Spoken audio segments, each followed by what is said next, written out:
Right.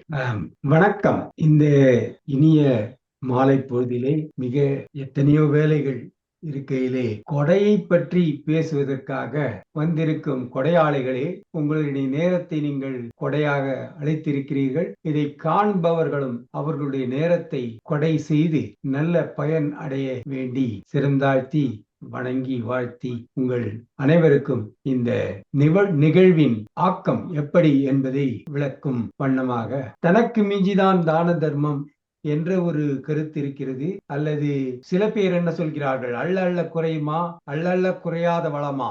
இன்றைக்கு கூட ஒரு ஒரு சாரார் சொல்றாங்க, நீங்க என்ன என்ன வேண்டுமானாலும் இருக்கலாம், கடைசி சொட்டு உங்ககிட்ட இருக்கும்போது கூட கொடுத்தீங்கன்னா உடனே வரும் அப்படின்றாங்க. சரி, நீங்க தான் சொல்லல. சப்போஸ் ஒருவர் இறக்கும் தருணத்திலே என்ன நடக்கிறது, கொடுத்து விட்டு போக வேண்டுமா அல்லது எடுத்துக்கொண்டு போக முடியுமா என்று ஒருவர் கேட்கிறார். கொடுப்பது என்பது தமிழனின் பண்பாடு என்று பல இலக்கணங்களும் இலக்கியங்களும் வரையறை செய்கின்றன. நிச்சயமாக தமிழனுக்கு கொடுப்பதிலே ஒரு சந்தோஷம் உண்டா இல்லையா என்பதை நாம் இன்று ஆராய இருக்கின்றோம். அதாவது உங்களுடைய அனுபவம் இது எப்படி நம்ம பண்ண போறோம்னு சொன்னா, இது பட்டிமன்றம் அல்ல, இது டிஸ்கஷன் ஃபோரம். இதுல நம்மளுடைய அனுபவங்களை நாம் பகிர்ந்து கொள்கிறோம். ஆனா அதுக்கு நான் ஒரு கைடன்ஸ் பண்ணுவேன். என்ன கேள்விகள் வரும், இது என்ன அப்படின்ற ஒரு கேள்விகளை எழுப்புவோம். அதற்கு உங்களுக்கு தெரிந்த உங்களுடைய அனுபவங்கள், இல்லை என்றால் உங்களுக்கு தெரிந்தவர்களின் அனுபவங்கள், அதை பகிர்ந்து கொள்வோம்.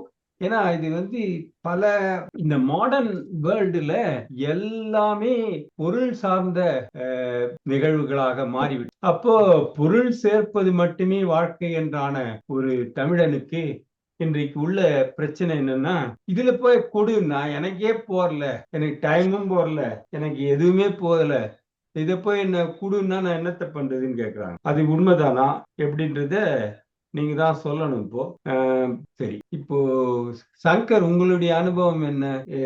கொடுத்தா அதாவது அது நல்லா ஆகுமா, இல்லாட்டி அதனால பிரச்சனை தானே? எதுக்கு கொடுக்கணும்? அவன் உழைச்சி அவன் சாப்பிட வேண்டியது தானே, இதுக்கு ஏன் கொடுக்கணும் அப்படின்றதெல்லாம் நிறைய கேள்விகள் வருகின்றன. நீங்க என்ன நினைக்கிறீங்க உங்களுடைய வாழ்க்கையில? மியூட்ல இருக்கு, ஆன் பண்ணிக்கோங்க. அனைவருக்கும் வணக்கம். தலைவர், இந்த நேரத்தில் ஒரு பட்டிமன்றம் என்ற தலைப்பில் விவாத மேடைக்கு ஏற்பாடு பண்ணி கொடுத்த நண்பர் நடராஜன் அவர்களுக்கு நன்றி. இந்த தலைப்பு பார்த்தீங்கன்னா, நீ ஃபுல்லா சப்ஜெக்ட் ஃபுல்லாக கொடுக்குதல், ஒரு எப்படி கொடுக்கணும், மெஷர் பண்ணணும். கொடை ஜென்ரல் ஹெட்டிங் பார்த்தீங்கன்னா கொடை தான். அதுக்கு ஃபெசிலிட்டேட் பண்ணியிருக்காரு. அதாவது எதெல்லாம் பற்றி பேசணும், ஒவ்வொரு டாபிக் எடுத்துக்காங்கன்னு சொல்லி கொடுத்துருக்கு. கொடைன்னு சொல்லும்போது அன்னதானம் அந்த காலத்துல இப்போ ஆரம்பிச்சுட்டுங்க. அந்த காலத்திலேயே சத்திரம் கட்டி வச்சாங்க, மரம் கட்டி வச்சாங்க. அசோகர் சக்கரவர்த்தி மரத்தை பண்ணாரு, அங்கங்க கட்டி வச்சாரு. அந்த காலத்துல மரம் நட்டு வச்சாரு. அது நிழல் கொடை கொடுக்கும். இந்த காலத்துல அது பெருசா இருந்தது. ஏன்னா பஞ்சம் இல்லை, நாடு பஞ்சம் இல்லைன்னா ஒரு பெரிய வெயில இருந்து, இயற்கை அதுல இருந்து, பிரச்சனையில இருந்து, இயற்கை பேரிடல இருந்து காக்குறதுக்கு ஏரி கட்டினா அது கொடை, கண்மாய் கட்டினா அதுவும் கொடைதான். அரசர்களும் அதுதான் முதல்ல கவனிச்சாங்க. அன்னதானம் பாத்தீங்கன்னா 1000 பொற்காசு கேட்கறது எதுக்கா ஒருத்த கஷ்டத்துக்கு. யாருக்குமே பசி பிரச்சனை இல்லை, ஷெல்டருக்கும் பிரச்சனை இல்லாம இருந்த காலம்லாம் ஒரு காலம் இருந்தது தமிழ்நாட்டுல. சோ அந்த சமயத்துல அதெல்லாம் வரல. கொடை ஆல்ரெடி ஆரம்பிச்சு தமிழ் பண்பாடுல ஊர் இருக்கு, எல்லாத்தையும் கொடை கொடுத்தாங்க. நமக்கு தெரிஞ்சதெல்லாம் கர்ணன் சினிமாவில தான் மேக்னிஃபை பண்ணி காமிச்சிருக்காங்க. கர்ணனுக்கு அவசர கொண்டு கூட கொடுத்தாங்க. இதுல எக்ஸாகரேஷன். எதுக்கு கொடுத்தான் கர்ணன்? ஒரு விதத்துல பாத்தீங்கன்னா அவர் பண்ணது ஒரு அநீதிக்கு துணை போயிருக்கு மாதிரிதான் ஒரு மெஜாரிட்டி ஃபீலிங் இருக்கும். அப்படியே நடக்குது. ஸோ ஒரு மாறுபட்ட கருத்து அரச காலம் தாண்டினோன்னா இந்த ஒரு புராண காலத்துல, இதிகாச புராணத்துல பார்க்கும்போது தான் நம்மளுக்கு தெரியுது எதுக்கு யாருக்கு என்ன பண்ணணும், கொடை பண்ணணும், பாத்திரம் எடுத்து பிச்சை எடுக்கலாம். நம்ம அதுல இருந்து கத்துக்கிறதுக்கோசமா அந்த பாத்திரங்களை படைச்சாங்களோன்னு தெரியல. கர்ணனை பொறுத்தவரைக்கும் ஒரு துரியோதனுக்கு போய் சப்போர்ட் பண்ணார். துரியோதனன் எந்த விதத்துல நல்லவா, எந்த நல்ல கேரக்டர் இருக்கு அது இருக்கும். ஒவ்வொரு எந்த இடத்துலயும் ராமாயணம் மகாபாரதம்னா ராவணன் நல்லவன் தான், சிவபக்தன் சொல்லி ஆரம்பிப்பாங்க.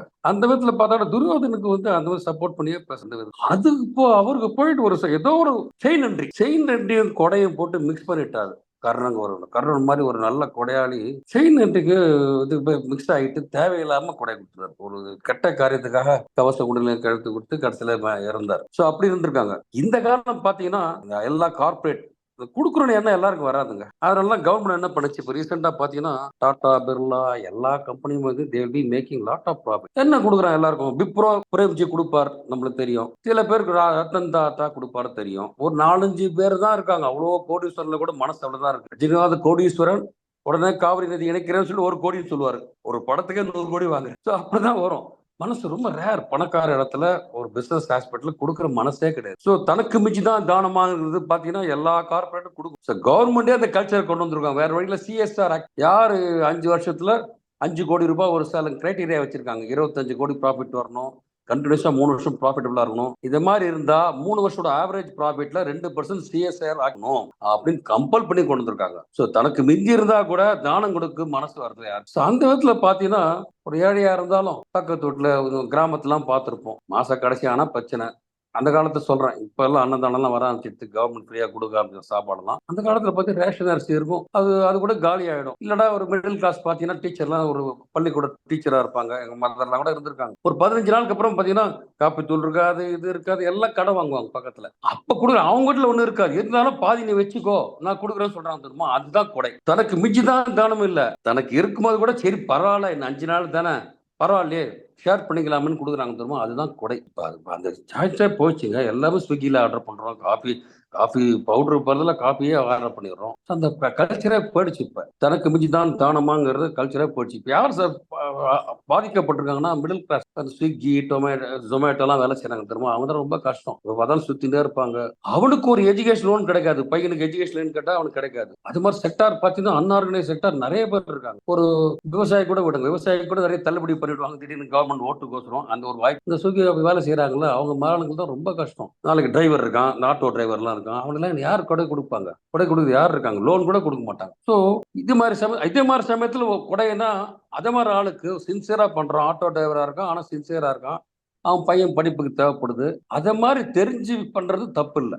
தெரிஞ்சுன்னு சொல்றது we are not the judge, we are not God to decide. யாருக்கு கொடுக்கணும் அந்த சப்ஜெக்ட்டுக்கு வர இந்த இடத்துல யாருக்கு கொடுக்கணும்? அந்த ஆட்டோ டிரைவர் நல்லவனா கெட்டவனா ஆராய்ச்சி வந்து who are you? கடவுள், நீ ஒரு மனுஷன், அவன் கேட்கறது அந்த அந்த என்ன பர்பஸுக்கு கேட்கறானோ அது கரெக்ட்னு சரிப்பட்டு தான் கொடுத்துருங்க. அவன் நல்லவனா கெட்டவனா அது பாக்குறது நம்ம ரைட்ஸ் கிடையாது. பாத்திரம் நீங்க சொன்னது ஒரு நிமிஷம், ரொம்ப நன்றி. அந்த ஒரு முக்கியமான விஷயத்தை இப்ப பேசுவோம்.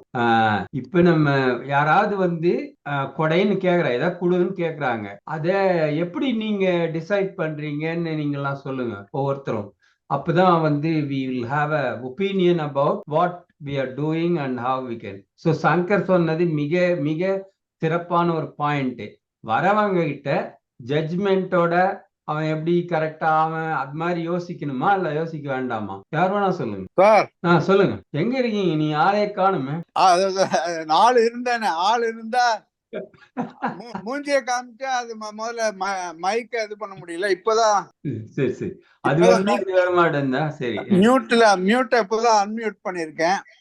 சொல்லுங்க. அவர் என்ன பாத்திரம் அறிந்து பிச்சை எடுங்கன்றது ஒரு வழக்கு இருக்குது.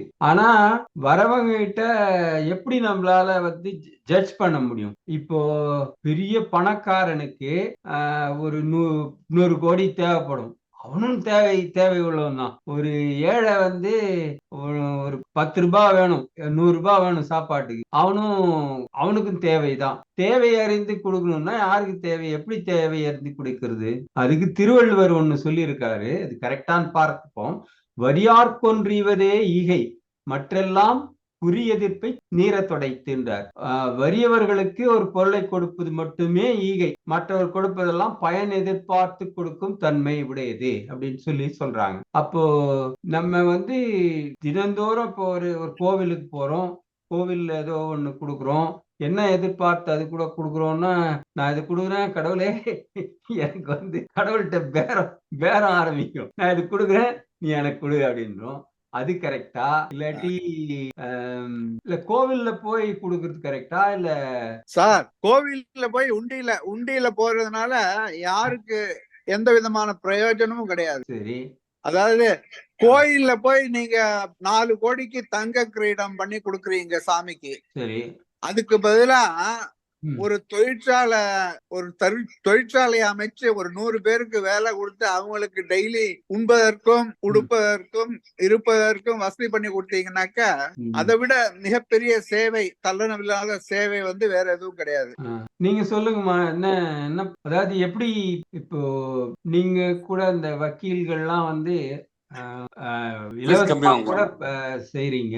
உங்க சத்தம் வரலையே உங்களுது, ஏன் வரல? Ask to unmute. I unmute from here. You will get a message. Unmute வரலையா? அங்க ஒரு இது இருக்கும் பாருங்க, கீழே அந்த மியூட் பட்டன் இருக்கும் லெஃப்ட்ல. Ask to unmute. வருதா? சத்தம் வேணுமேமா? ஒன்னும் கேட்கல. நீங்க அந்த இது டெஸ்ட் பண்ணி பாருங்க, ஏன் வரலன்னு. வருதா? ஓகே. நீங்க சரியானவன்னு வாங்க.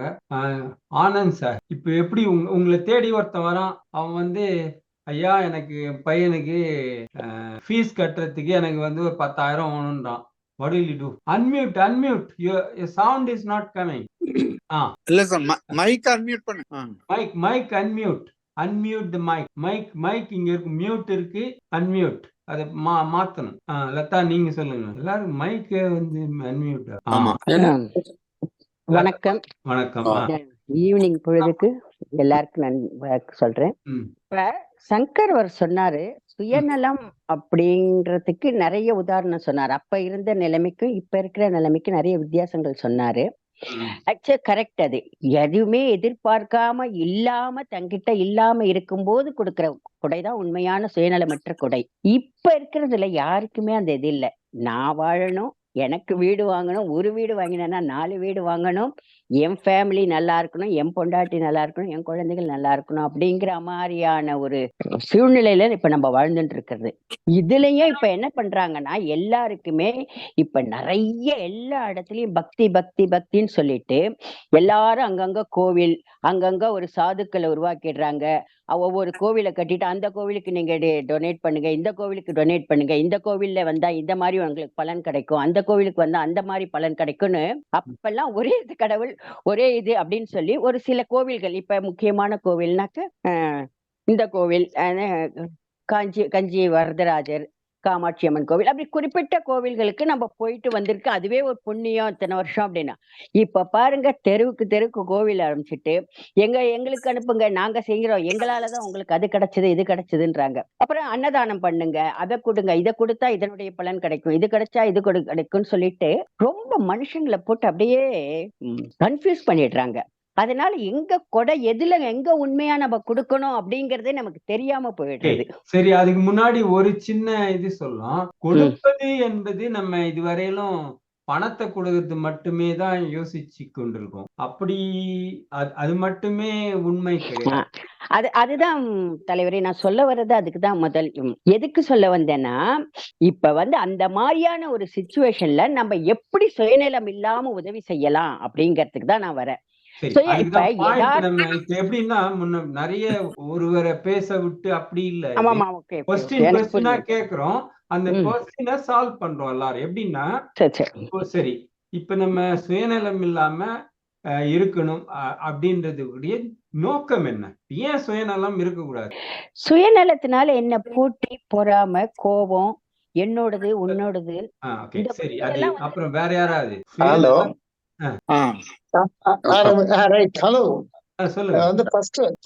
நம்ம கொடைன்னு கொடுக்கணும்னா பார்த்த மாதிரி இதுதான் கொடுக்கணுங்கிறது டிசைட் பண்ணியாச்சு. அதுல அது தட் இஸ் இம்பார்ட்டன்ட். சும்மா யாருக்கோ கொடுத்தானே, கல்யாணத்துல இப்ப எல்லாருக்கும் சாப்பாடு போடுறோம், எல்லாரும் சாப்பாடு சாப்பிட்டுட்டு ஐயோ அது சரியில்லை இது சரியில்லைம்பாங்க. ஆனா ஒரு புவர் நீடிக்கு கொடுத்தீங்கன்னா அவங்க ஒரு சும்மா தயிர் சாதம் கொடுத்தா கூட சந்தோஷமா சாப்பிடுவாங்க. சோ அப்பதான் அதுக்கு கொடைக்கு மதிப்பே. நீங்க இவ்வளவு நல்லா சாப்பாடு சமைச்சோசா சாப்பாடு போட்டு பிரயோஜனம் இல்ல. இன்னைக்கு அது இது சரியில்லை, அது ஸ்வீட் சரியில்லை, ஸ்வீட்ல எண்ணெய் விட்டு பண்ணிருக்காங்க, அதை விட்டு பண்ணிருக்காங்க, அப்படி சுட்ட எண்ணெய் வச்சு பண்ணிருக்காங்க அப்படிம்பாங்க. அதாவது அந்த இது அவ்வளவு நீங்க பண்ணது இவ்வளவு பேருக்கு சாப்பாடு போட்டு பிரயோஜனம் இல்ல. சோ பாத்திரம் அறிஞ்சுதான் போடணும். ஆனா பாத்திரம் அறியறதுல எப்படின்னா, நீங்க கேட்ட கேள்வி அதுக்கு கோவில், இப்ப கோவில்ல அர்ச்சகர் இருக்காங்க. கோவில் அர்ச்சகர் கூட நம்ம கோவில்ல நம்ம ஹெச்ஆர்டி இதெல்லாம் அவங்களுக்கு எவ்வளவு சம்பளம் கொடுக்குறாங்களோ இல்லையோ தெரியல. பட் அதுல நம்ம போடுறது கூட என்ன ₹1 ₹2 ஏதோதான். அது வெளியில உள்ள பிச்சைக்காரங்க கூட ₹1 வாங்கிக்கிறது இல்ல.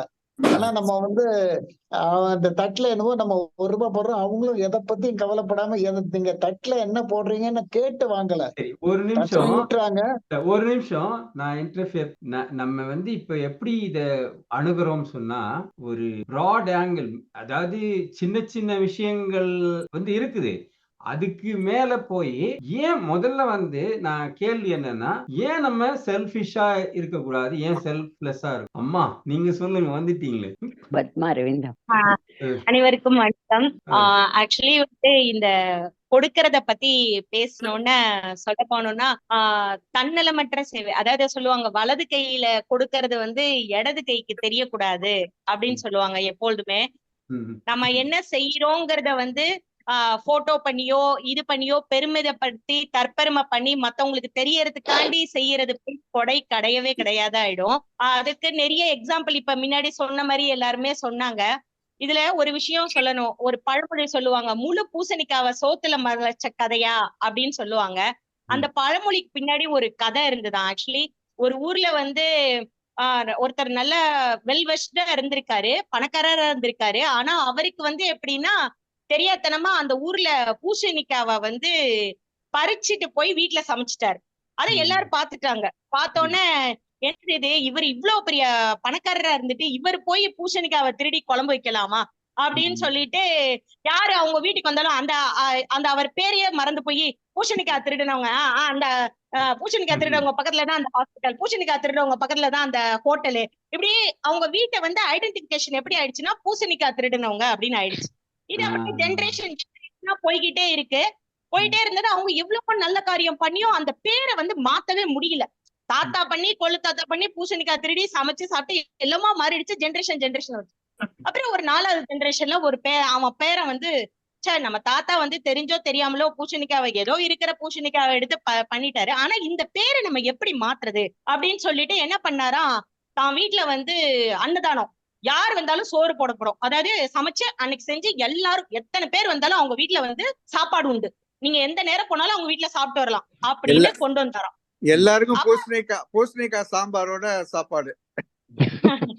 அப்ப என்ன ஆயிடுச்சா, நாள் அடைவுல பூசணிக்காவை திருடுனவங்க வீடுங்கிற கதைய போய் எப்ப போனாலும் அவங்க வீட்டுல சாப்பாடு கிடைக்குங்கிற பேர் வந்து உண்டாயிடுச்சான். சோ ஒரு சந்ததியினர் உருவாக்குற பேரை வந்து நம்ம கொடுக்க நான் மட்டும் இன்னைக்கு செஞ்சுட்டு போல, இன்னைக்கு வந்து நடராஜன் சார் வந்து கொரோனா பீரியட்ல வந்து எவ்வளவோ பேருக்கு வந்து தெரிஞ்சோ தெரியாமலோ அவங்க வந்து இன்னல் படுறாங்கன்னு தெரிஞ்ச உடனே உதவி செஞ்சாங்க. அது யார், கொடுக்கவர்கள் யாரு கொடுக்கப்பட்டவர்கள் யாருன்னு தெரியாம பண்ணினாங்கிறது.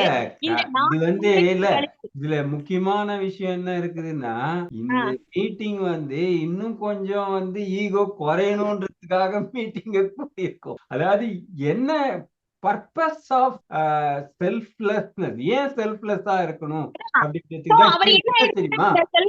இல்ல என்ன தெரியுமா, அந்த பழமொழி முடிச்சிடுறேன். முழு பூசணிக்காவே சோத்துல மறைச்சாச்சு. அவங்க வீட்டுல இருந்த பேர் வந்து எப்படி மாறிடுச்சுன்னா, தெரிஞ்சோ தெரியாமலோ செய்த தவறுகள் கூட நம்ம செய்யற நல்ல காரியம் மூலம் அது வந்து மறைஞ்சிரும். கொடைங்கிறது வந்து அதுதான். அது எந்த தானமா வேணாலும் இருக்கலாம். இன்னும் நீங்க கேட்டீங்க எப்படி வந்து அவங்கள வந்து ஃபைண்ட் அவுட் பண்ணணும். இன்னைக்கு நீங்க ஒரு பொருளா கொடுத்தீங்கன்னா, ஒருத்தன் போறான் வந்து சார் கொஞ்சம் பசிக்குது சார் காசு கொடுங்க சார்ன்னு ₹100 கொடுக்கறத விட்டுட்டு அவனை கூட்டிட்டு போய் சாப்பாடு வாங்கி கொடுத்தோம்னா அவன் பண்ற பாவ கணக்கு நம்மள வந்து சேராது, நமக்கு புண்ணிய கணக்கு தான் சேரும். இன்னைக்கு வந்து நிறைய பேர் அதை எடுத்துட்டு போய் தண்ணி அடிக்கிறதுக்கும் இது பண்றதுக்கும் போறவங்க தான் நிறைய பேர் இருப்பாங்க. சோ நீங்க சொல்ற மாதிரி பொருளா கொடுக்கறது, இப்ப ஒருத்தன் சொல்றான் எனக்கு படிப்புக்கு நீங்க கேட்டீங்க 10,000 வந்து உங்கள்ட்ட கேக்குறான் கல்வி கடனுக்காண்டி, நீங்க என்ன பண்ணுவீங்க? வாப்பா குடு, உன் பேங்க் அக்கௌண்ட்ட குடு, நானே இது பண்றேன். நீங்க பெரிய பிஸியஸ்ட் பர்சனா இருந்தா கூட உங்களுக்குன்னு ஒரு பர்சனல் செக்ரட்டரி இருப்பாங்க. இன்னைக்கு எல்லாமே வந்து டிஜிட்டல் மயமா போயிடுச்சு. நீங்க எந்த உலகத்துல இருந்து வேணாலும் யாருக்கு வேணாலும் எந்த மூலம் வேணாலும் உதவி செய்யலாம். சோ ஏமாறுறவங்க இருக்கிற வரையும் ஏமாத்துறவங்க ஏமாத்திக்கிட்டே தான் இருப்பாங்க. இந்த நிலையில அதையும் நம்ம யோசிக்கணும். நான் கொடுக்கறதுக்கு தயாரா இருக்கேன், ஆனா என் பணம் சரியானவர்களுக்கு சரியான நேரத்தில் பயன்படுகிறதா அப்படிங்கறது நம்ம ரொம்ப வந்து நீங்க சொன்ன விஷயம் இருக்குது. இப்போ மெயின் கொஸ்டினுக்கு நம்ம இன்னும் ஆன்சர் சார் நான் பேசலாமா? சரி, சார் அதுக்கு நான் ரொம்ப நாள் கேக்குதுங்க. கழிச்சு உங்களுக்கு வந்திருக்கு அந்த ஆமா சார், அது சுதந்திரம் சரி. வந்துட்டு. ஆமா சார். அதாவது தன்னலம் இல்லாம பிறருக்காக வாழணும் சார் நம்ம ஃபர்ஸ்ட். ஏன் நமக்கு இல்ல, ஏன் ஏன் அப்படின்னா ம். நம்ம எல்லாத்தையும் போகும்போது எல்லாத்தையுமே நம்ம கொண்டு போறது இல்ல. நம்ம இறக்கும் போது correct. எல்லாத்தையுமே எடுத்துட்டு போறது இல்ல. ம். ஒரு 10 ரூபாய் இருக்குன்னா அதுல ஒரு 2 ரூபாய் மத்தவங்களுக்கு குடுக்கறது தப்பே இல்ல சார். இப்போ கொஞ்ச நேரம் முன்னாடி ஒருத்தவங்க பேசினாங்க, அவங்க சொன்னது ரொம்ப கரெக்ட். ம். அதாவது யாருக்குமே காசை பிச்சையா போறதை விட சாப்பாடா பசி அறிஞ்சு குடுக்கணும். அதாவது அந்த பசியை நம்மளுக்கு போக்கிட்டாலே நமக்கு அது ரொம்ப புண்ணியம் சார். ஒரே ஒரு குறள் மட்டும் சொல்லிக்கிறேன். திருவள்ளுவர் 23வது அதிகாரத்துல ஈகைன்ற தலைப்புல கொடுத்திருக்காரு. பாத்து ஊன் மருகி எவனை பசி என்னும் தீப்பினி தீண்டல் அரிது, வறியவரின் பசியை போக்குபவனுக்கு பசி என்னும் தீப்பினி தீண்டுவது அரிதாம். ஒரு தீய நோய் கூட நம்மள அண்டாதான் சார் ஒரு கேட்டவங்களுக்கு நம்ம கொடுக்கும் பொழுது. அடுத்தது பாத்தீங்கன்னா அதுல 223வது குறள்ல சொல்லியிருக்காங்க பாருங்க, இளன் என்னும் எவ்வம் உரையாமை ஈதல் குலன் உடையான் கண்ணே உல, இறப்பவருக்கு அதாவது கொடுப்பவருக்கு இல்லை என்று சொல்லாமல் கொடுப்பது நல்லோரின் பண்பு. ஒருத்தன் நம்ம கிட்ட கேக்குறான், ஒரு பிச்சை கேக்குறான் அப்படின்னா அந்த இடத்துல கண்டிப்பா உங்களுக்கு சாப்பாடு தான் ப்ரிஃபரன்ஸா இருக்கும், என்ன பொறுத்த வரைக்கும் முதல் வேலையா. அப்போ நம்ம அது கொடுத்தோம் அப்படின்னா அது நமக்கு நன்மைதான் சார். நம்மளுக்கு ஒருத்தவங்களுக்கு கொடுக்க கொடுக்க செல்வம் பெருகிட்டு தான் இருக்கு. எக்ஸாம்பிள் ஒரே ஒரு விஷயம், என்னோட ப்ரொஃபஷன்ல நடந்த ஒரு விஷயம் சொல்றேன் சார். எனக்கு ஒரு நாள் வருமானம் வராம இருந்தது. அப்ப நான் என்ன பண்ணேன் அப்படின்னா, ஒரு பாட்டி ரோட்ல போகும்போது இருந்தாங்க. அப்ப அவங்க என்கிட்ட என்ன கேட்டாங்கன்னா, எனக்கு ஒரு காஃபி வாங்கி கொடுமா அப்படின்னாங்க. நான் சொன்னேன், பக்கத்துல தானே காஃபி கடை இருக்கு, நான் உங்களுக்கு காசு கொடுத்துறேன், நீங்களே காஃபி குடிச்சுக்கோங்க அப்படின்னு சொன்னேன். இல்லம்மா என்னால நடக்க முடியாது. சரி நான் உங்களுக்கு வாங்கி கொடுக்குறேன் அப்படின்னு சொல்லிட்டு என்ன பண்ணேன், என்னோட ஸ்கூட்டி எடுத்துட்டு போய் அவங்களுக்கு காஃபி பார்சல் வாங்கி கொடுத்துட்டு வீட்டுக்கு வந்தேன். அன்னைக்கு கொஞ்சம் வருத்தத்தோட தான் வந்தேன். என்ன இன்னைக்கு நம்ம கோர்ட்டுக்கு போனோம், எந்த வருமானமும் இல்லை, ஏன்னா என்னோட ப்ரொஃபஷன் கொஞ்சம் டல் ஆயிடுச்சு அப்படின்னு நினைச்சேன். சரி அவ்வளவுதான், சரி இன்னைக்கு நமக்கு என்ன கிடைக்கணும்னு இருக்கோ அதான் கிடைக்கும், நம்ம பலனை எதிர்பார்த்து யாருக்குமே உதவி செய்யக்கூடாது, கேட்டா கொடுக்கணும் அவ்வளவுதான் அப்படின்னு நினைச்சேன். ஆனா அன்னைக்கு நைட்டே பாத்தீங்கன்னா எனக்கு தானாவே ஒரு கேஸும் கிடைச்சது. அவர் வாலண்டியராவே எனக்கு அமௌண்ட்டும் சென்ட் பண்ணாரு. அது எனக்கு ரொம்ப ஆச்சரியமா போயிடுச்சு. நான் பலனை எதிர்பார்த்து கொடுக்கல. நமக்கு ஒருத்தர் நம்ம செஞ்சா கண்டிப்பா சொல்றேன் சார், கடவுள் தானாவே நமக்கு வருமானத்தை ஏற்படுத்தி தருவாரு. கொடுக்க கொடுக்க செல்வம் பெருகிட்டு தான் சார் இருக்கும். அதுதான் என்னோட கேள்வியே. அதான் கேள்வி. எல்லாம் நிறைய பேருடைய வார்த்தைகள் இருக்கே தவிர உண்மையை தெரிஞ்சுக்கிறதுக்காக சொன்னோம். கரெக்டா நீங்க சொல்லிட்டீங்க.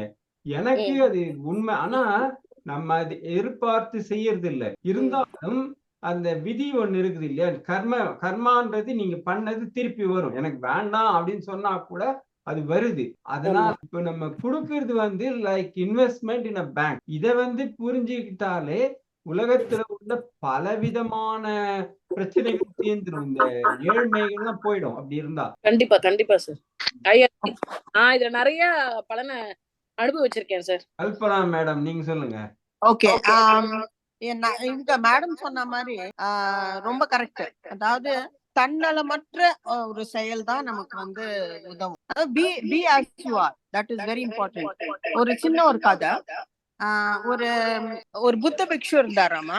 அவருக்கு அவர் ஒரு நதிக்கரை ஓரமா உட்கார்ந்து அவர் தியானம் பண்ணிட்டு இருந்தார். அப்போ ஒரு தேள் அவர் பக்கத்துல வந்துதான். அது தண்ணியில விழுந்துருச்சாமா. அப்ப அவர் மொள்ள அது எடுத்து அதை பாவம் தேள் தண்ணிச்சு அப்படின்னு சொல்லிட்டு அதை எடுத்து கொண்டு போய் அதை கரையில விட்டாராம். உடனே அது டப்புன்னு அவரை கொத்திட்டான். அப்ப உடனே அவர் ஐயோ அப்படின்னு சொல்லிட்டு அதை திரும்பியும் தண்ணியில அதுக்கு அப்படியே கை உதறின போது அது திரும்பியும் தண்ணியில விழுந்துதான்.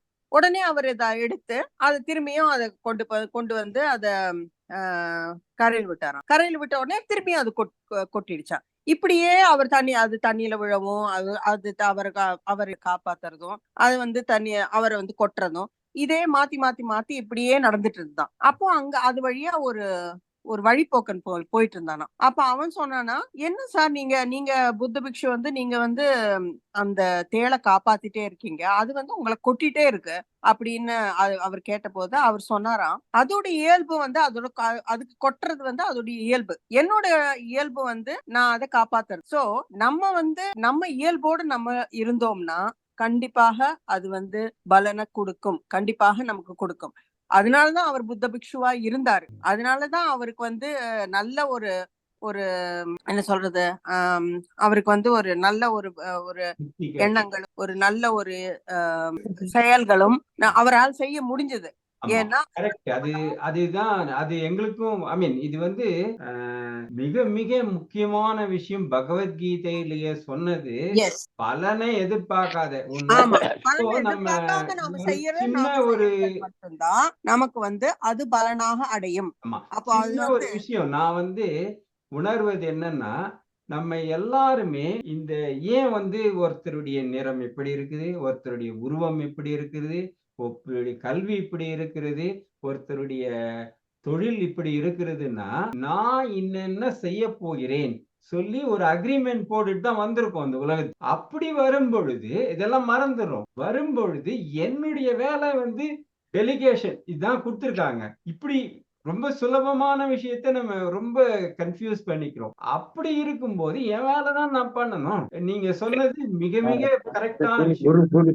நான் மாறவே மாட்டேன். இப்ப என்ன ஆகுதுன்னா, இந்த சினிமாவெல்லாம் பார்த்துட்டு என்ன பண்றாங்கன்னா, யார் ரெஸ்பான்ஸ் பண்ற மாதிரியான வாழ்க்கைய வச்சுக்கிறாங்க. எப்படின்னா, அவன் பண்ணானா உடனே நான் ஐ வில் ரெஸ்பாண்ட். அதுதான் உலகத்துடைய மிகப்பெரிய ப்ராப்ளம் இது.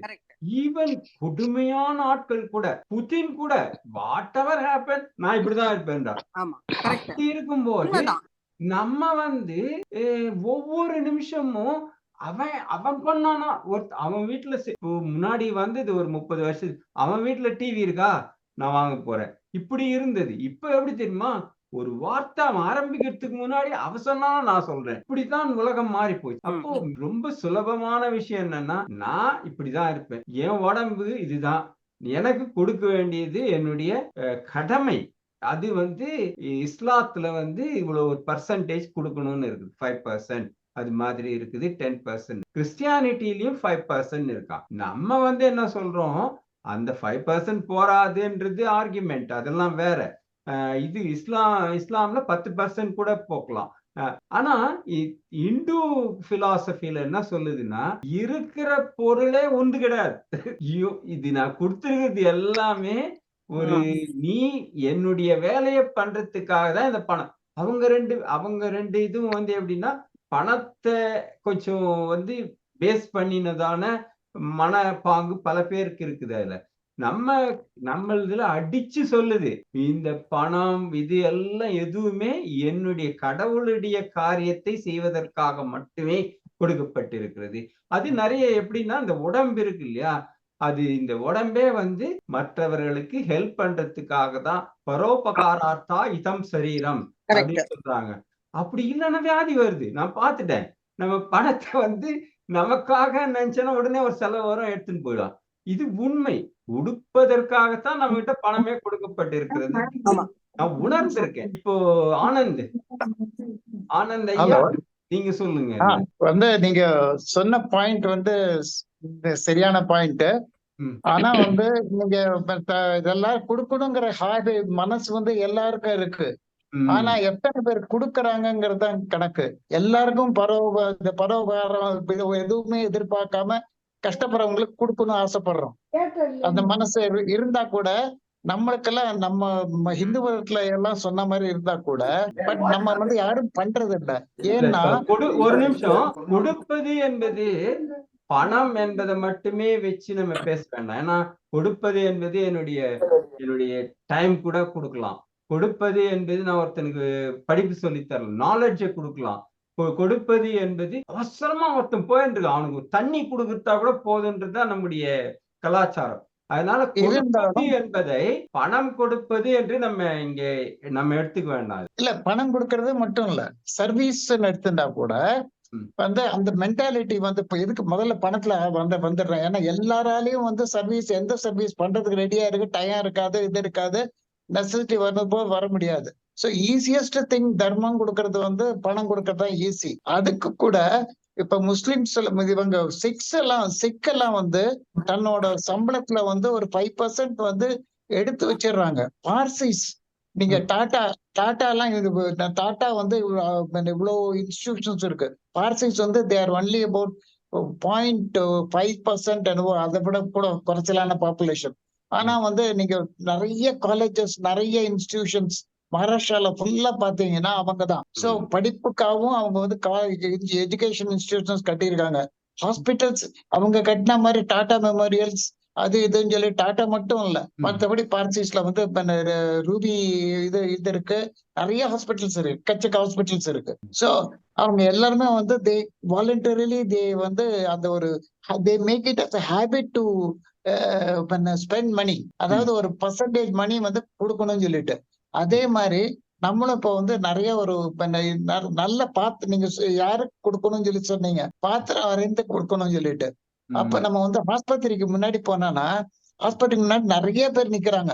அது ஐயோ எனக்கு பில்லு கட்டணும், பையில பணம் இல்லன்னு சொல்லிட்டு அந்த பில் எல்லாம் வச்சுட்டு இருக்காங்க. சோ அந்த பில்லு வச்சுட்டு இருந்தாங்கன்னா சோ அவங்க அதுல வந்து அந்த பில்லை காட்டி அது பழைய பில்லு ஒரு 2 வருஷம் பில்லை காமிச்சிட்டு அதே வச்சுட்டு போய் இன்னும் பிச்சை எடுத்துட்டு இருக்காங்க. சோ இது வந்து கரெக்டா தெரியும் மனுஷங்களோட சைக்காலஜி.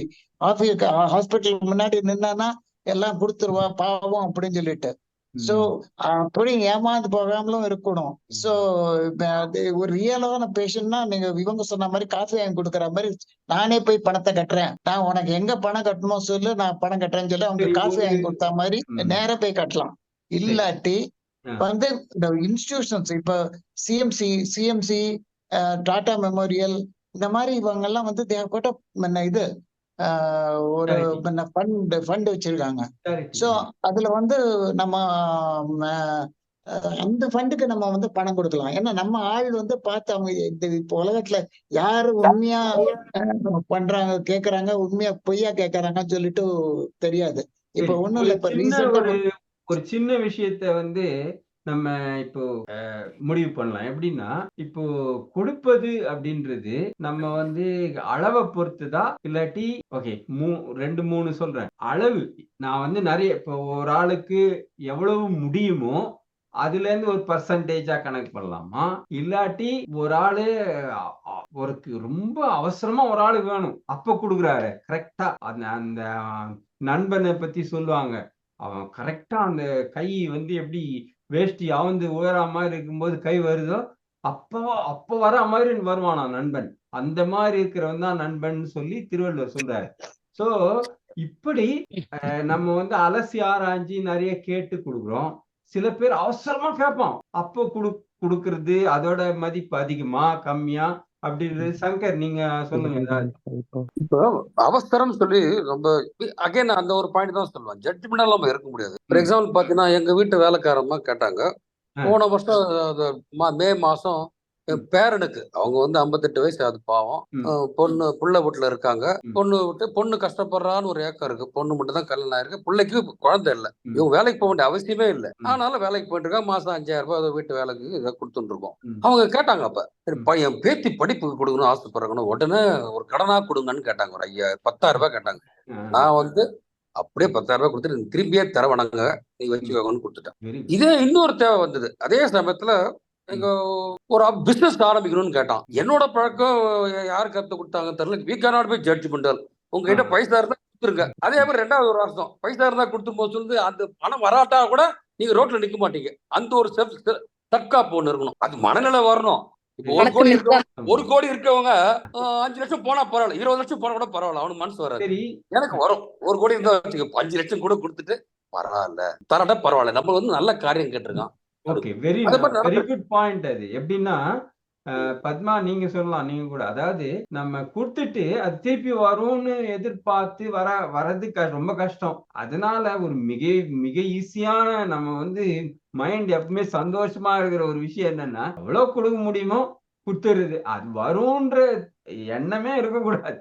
ஏன்னா இந்த இப்ப இருக்கிற உலகத்துல திருப்பி வருமான்னு என்ன நினைக்கிறீங்க? நிறைய வழக்கு வருது சார், என்ன சொல்றீங்க? இது பண்றோம். இல்ல ஒரு சின்ன டியூஸ் வாங்க முடியாது, வக்கீலுக்கு எவ்வளவு பைசா கொடுக்குறோம் எனக்கு தெரியும். சொசைட்டி வச்சிருக்கோம், சொசைட்டில மெயின்டெனன்ஸ் கட்ட மாட்டாங்க. அவனை கேட்டு வாங்கினா உண்டு, மிரட்டி வாங்குறதா வச்சுங்க, வக்கீல் ஃபீஸே மெயின்டெனன்ஸ் ஃபீஸோட ஜாஸ்தியா. இந்த ஒரு ஸ்டேஜ்ல நோட்டீஸ் அனுப்பிச்சிடுறாங்க. நோட்டீஸ் அனுப்பிச்சு என்ன ஆச்சுன்னு சில பேர் பயந்துடுறாங்க. அந்த நோட்டீஸ் கண்டென்ட்டை பார்த்து பெனால்ட்டி 15% பெனால்ட்டி போட்டு கொடுத்தோன்னு பயந்துடுறாங்க. சில பேர் என்ன பண்றாங்க, 2வது நோட்டீஸ் வாங்கவே மாட்டேன்னு சொல்றாங்க. அதுக்கு என்னன்னா அடுத்த ஸ்டெப் வக்கீல போய் கேட்டா என்ன சொல்றாங்கன்னா, சார் இன்னும் 2-3 கேஸ் தேரட்டும், நீ ஒரு ஆள் மட்டும் 20,000 தான் டியூ, 50,000 டியூ சொல்றீங்க, வக்கீல் ஃபீஸ் 50,000, ஒரு 5 பேர் இந்த மாதிரி டியூ தான் சேர்த்து சொல்லுங்க, அப்பதான் உங்களுக்கு எக்கனாமிக்கா இருக்கும். இப்படிலாம் இருக்கு. வக்கீலம்மா அவங்க அப்படிலாம் இல்ல, பாவம் ஏதோ உங்க இவ்வளவுலாம் வந்ததுன்னா ரொம்ப சந்தோஷமா இருப்பாங்க. ஆமா ஆமா உண்மைதான் சார். நான் வந்து கேஸ் இருந்தா ஓப்பனா சொல்ல போனா மற்ற வக்கீல்கள் மாதிரி நான் ஃபீஸ் எல்லாம் நிறைய எல்லாம் வாங்க மாட்டேன் சார். ஒருத்தர் வந்து ரொம்ப கஷ்டப்படுறாங்க, முடியலன்னா அப்படியே கேஸ நான் அட்டென்ட் பண்ணி கொடுத்துட்டு ஃப்ரீயாவே பண்றாள். நானு ரொம்ப வந்தாங்கன்னா ரொம்ப முடியாம வருவாங்க, ஏதோ ஒருத்தர் அடிச்சுட்டாங்க, அதுக்கோசரம் யாரோ கேஸ் போட்டிருப்பாங்க, அப்படியே நான் உங்களுக்கு பண்ணி கொடுக்குறேன், நீங்க போங்க அப்படின்னுவேன். அதே மாதிரி உண்மையும் சொல்றேன், நிறைய இருக்கிறவங்க கிட்ட வந்து நான் வாங்காமே விட மாட்டேன். ஏன்னா நான் மத்தவங்களுக்கு கொடுக்கணும்ல, இருக்கிறவங்க கிட்ட இருந்து வாங்கிதான் நான் மத்தவங்களுக்கு கொடுக்க முடியும். அதுக்குன்னு வந்து நான் ஃபுல்லாவே சர்வீஸாவும் என்னால பண்ண முடியாது. அதனால வந்து வாங்கிடுவீங்கன்றீங்க, பாலிட்டிஷியன் தான் வாங்கிடுவீங்க அப்படியே சொல்லிக்கலாம். சொல்றேன் சார், அதாவது இல்ல அதாவது உண்மையை நம்ம பேசணும். நம்ம செய்யற வேலைக்கு நம்ம அது ஒரு வருமானம், அவ்வளவுதான். இப்போ சாதாரணமா இப்ப எல்லாருமே சென்டர்ல எல்லாம் என்ன இப்ப பண்ணிட்டு இருக்கீங்க இது மாதிரி சர்வீஸ்க்கு? ஆக்சுவலி அங்கிள், ஒன் ஃபேமிலி ஒரு குடும்பம் வந்து இன்னைக்கு நான் ஒருத்தருக்கு உதவணும், ஃபேமிலி நாராயண சேவான்னு இப்ப 100 days சுவாமி பர்த்டே ஒட்டி பண்ணிட்டு இருக்கோம். இப்ப நான் வந்து எடுத்துக்கிட்டேன்னா இன்னைக்கு நான் ஒருத்தரை வந்து எடுத்துட்டு அவங்களுக்கு பிரேக்ஃபாஸ்ட், லஞ்ச், டின்னர் 3மே என் கையால, இதர் மெய்டா இருக்கலாம், இல்ல வந்து இப்ப வந்து கார்பேஜ் கலெக்ட் பண்றவங்களா இருக்கலாம், இல்ல எனக்கு ரொம்ப யாருக்கு தேவையோ அவங்கள பார்த்து 3 வேளையும் சாப்பாடு என் கையால குடுக்கற மாதிரி. நான் என்ன சாப்பிடுறேனோ, இப்ப எங்க வீட்டுல நான் 4 பேருக்கு சமைக்கிறேன்னா கூட ஒருத்தருக்கு சமைச்சு அவங்களுக்கு வந்து செய்யற மாதிரி இத பண்றோம். டெய்லியா இல்லாட்டி வாரத்துல ஒரு நாளா? டெய்லி இப்ப பண்றோம். 100 daysக்கு வந்து டெய்லி பண்றோம். அப்ப வந்து என்னன்னா, நான் டெய்லி என்னால பண்ண முடியாது. நான் வாரத்துல இந்த தேதியை நான் எடுத்துக்கிறேன், இன்னொருத்தர் இன்னொரு டேட் எடுத்துக்குவாங்க. சோ யாருக்கு என்னென்ன டேட் முடியுமோ, சிலர் வந்து நான் 2 நாள் பண்ணுவேன், சிலர் வந்து எனக்கு இன்னைக்கு ஒரு நாள் மட்டும் போறோம் அப்படின்னு முன்னாடியே ஒரு ஷெட்யூல் போட்டுட்டு அவங்கவுங்க என்னோட டேர்னுக்கு நான் வந்து அன்னைக்கு ஃபுல் டே 3 வேளையும் சாப்பாடு கொடுக்கற மாதிரி பண்ணிட்டு இருக்கோம் அங்கிள். சோ அது வந்து ஒன் ஃபேமிலி நாராயண சேவாவா அதை பண்ணிட்டு இருக்கோம். இன்ஸ்டெட் ஆஃப் வந்து காமன் நாராயண சேவா பண்ணாம இது வந்து ஃபேமிலி நாராயண சேவான்னு நம்ம சாப்பிடுறத அவங்களுக்கும் ஷேர் பண்ணி கொடுக்கறது. சோ அந்த மாதிரி பண்றோம். இத சொல்றப்ப நாங்க இந்த பால விகாஸ்ல வந்து ஒரு கதை சொல்லுவோம். சின்ன வயசுல வந்து எல்லாரும் குழந்தை கைய பிடிச்சிட்டு சோறு, பருப்பு, ரசம், மோரு எல்லாத்தையும் போட்டு பருப்பு கடை தாத்தாவுக்கு அப்படின்னு சொல்லி கொடுத்துட்டு அதுக்கப்புறம் என்ன பண்ணுவோம்னா எல்லா இதுக்கும் கொடுத்துட்டு காக்காவுக்கு கொடு, கழுவி நாய்க்கு கொடு, பூனைக்கு கொடு அப்படின்னு சொல்றப்ப அந்த சின்ன விஷயத்துல கூட நம்ம பண்பாட்டுல வந்து எப்படின்னா ஈகிய வந்து குழந்தை வயசுல கூட வந்து சொல்லி கொடுத்து இப்படி கொடுத்த பிறகு கிச்சு கிச்சுதா அப்படின்னு சொல்லிட்டு அவங்களை கிச்சு கிச்சு மூட்டி அப்படி சிரிக்க வைக்கிறது. சோ அது வந்து எவ்வளவு உண்மைதானமான தத்துவம் இருக்கு அதுக்குள்ள. ஈகைய பண்ணினோம்னா நமக்கு வந்து we feel happiness, மத்தவங்களுக்கு கொடுக்கறது வந்து பெரிய மற்றற்ற மகிழ்ச்சி. தமிழ்ல வந்து அதுதான், தமிழ்ல ஒரு பெரிய அதுதான் தமிழ் பண்பாடே அப்படிதான். உடல் உறுப்பு தானம் கூட கொடைதான் இல்ல சொல்ல முடியும். இப்ப ரீசெண்டா எச்சூரி இறந்துட்டாரு, உடல் உறுப்பு ஃபுல்லாவே தானம் கொடுத்திருக்காரு. அது பெரிய விஷயம், மனசு வரும். நான் சொந்தக்காரங்க ஒத்துக்க மாட்டாங்க, நீ யாரு கொடுக்குதுன்னு கேட்பாங்க. எரிக்கிறதுக்கு உடம்பு உண்மையான தானம் பெரிய விஷயம். அது அவன் போன பிறகு கூட புனி காப்பாத்தணும், ஆவியா சுத்தக்கூடாது, அந்த பயத்துல இருக்க உலகம் அது. இவங்க இந்த மாதிரி எச்சூரி நிறைய பேர் கம்யூனிஸ்ட் ஆளுங்கெல்லாம் பாத்துருக்கேன், நல்ல கண்ணெல்லாம் இருக்காரு. எல்லாருமே பாத்தீங்கன்னா கணக்குன்னு வாழாம தம் பாடு உடல் உறுப்பு ஃபுல்லாவே தானமா கொடுக்குறாங்க. அது பெரிய மனசு வரணும். அது ஆக்சுவலா விருந்து வேண்டற்பாற்றென்றுன்னு சொல்லியிருக்காரு திருவள்ளுவர். அப்படிதான் பண்றோமா? அது ஒரு கேள்வி. இப்போ வந்து இப்படிதான் இருந்தது, அதுல ஒன்னும் சந்தேகமே கிடையாது. யாராவது ஒருத்தர் இப்ப இவங்க சொன்னாங்க இத வந்து நம்ம டிரைவா பண்ணி 100 நாளா ஏதாவது நம்ம அட்லீஸ்ட் ஒரு வாரத்திலயாவது நம்ம சொந்தக்காரன் நம்ம பெருமைக்காக பண்றது அது வேற விஷயம். நம்ம பிச்சை போடுறது இன்னொருத்துக்கு கொடுக்கறதெல்லாம் விட்டுடலாம். யாருக்காவது ஏதாவது டெய்லி கொடுக்கணும், டெய்லின்னு இல்ல, அப்படி ஷேர் பண்ணி சாப்பிடணும்ன்ற ஒரு எண்ணம் நம்ம கிட்ட இருக்குதா, பண்றோமான்றது வேற விஷயம். இருக்கோமா, அதுல என்ன தடைகள்லாம் இருக்குது? அந்த டார்கெட்ங்கிறது வந்து பொதுவா வந்து வேணும் எல்லாத்துலயுமே. இப்போ இவங்க சொன்னாங்க, பத்மா மேடம் சொன்னாங்க இந்த மாதிரி ஒரு 100 பேருக்கு 100 நாளைக்கு கொடுக்கணும் அப்படின்னு சொல்லிட்டு. அந்த மாதிரி எல்லாத்துலயுமே ஒரு டார்கெட் இருந்தா நம்ம எல்லாரும் எத்தனை பேர் நம்ம வந்து இது வரைக்கும் நம்ம எல்லாருக்கும் நல்ல மனசு தான், நிறைய கொடுக்கணும் ஆசைப்படுறோம்.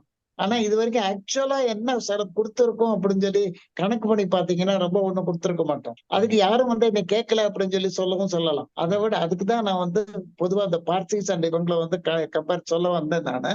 அதாவது நம்ம இதுல இருந்து நம்ம ஏர்னிங்ஸ்ல இருந்து ஒரு பணம் 5% வந்து எடுத்து தனியா வச்சிடணும். சோ எப்ப வந்து அது அப்படியே அக்குமுலேட் ஆயிட்டா இருக்கணும், அதை தனியா அக்கௌண்டா வச்சிருக்கணும். சோ யார எப்ப ஏதாவது யார திடீர்னு வந்து கேக்குறாங்கன்னா உங்களுக்கு தெரியும். அது ஒரு கேள்வி 4 கேள்வி கேட்கறதுனால தப்பு இல்ல. கொடுக்கறதுக்கு முன்னாடி அத சந்தேகப்படுறதும் சந்தேகப்படாமலும் இருக்கக்கூடாது. அதுக்குன்னு வந்து கண்ண மூடிட்டு கொடுக்கவும் கூடாது. சந்தேகப்படாமலும் இருக்கக்கூடாது.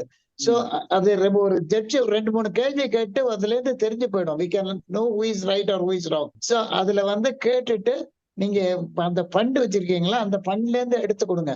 ஏன்னா mostly everything in terms of monetary இது வந்து ஈஸி.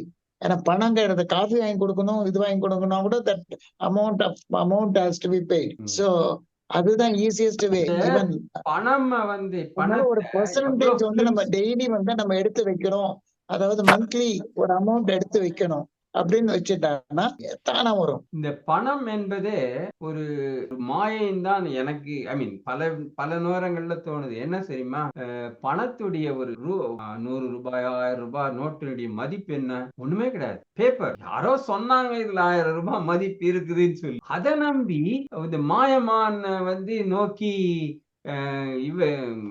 ராமன் அனுப்பி வச்சாங்க பாருங்க. அது மாதிரி நம்ம போய் ஏதோ மாயமான நோக்கி போயிட்டு இருக்கோம். இப்போ ஒரு சின்ன ஒரு விஷயம் சொல்றேன் பாருங்க. அது வந்து உங்களுக்கு நீங்க அதை யோசிச்சு பாருங்க. இந்த பிட்காயின் வந்திருக்குது இல்லையா, பிட்காயினை எனக்கு பிட்காயின் மாட்டணும்னா நான் என்ன பண்ணணும்? ஒண்ணுமே இல்லை, ஒரு கம்ப்யூட்டர் ப்ரோக்ராம் விளையாடுற மாதிரி பண்ணிருக்கணும். பண்ணினானா $70,000 எனக்கு வரும். சோ பணம் என்பது ஏதோ கஷ்டப்பட்டு இப்படிதான் வரணும்ன்றது இல்ல.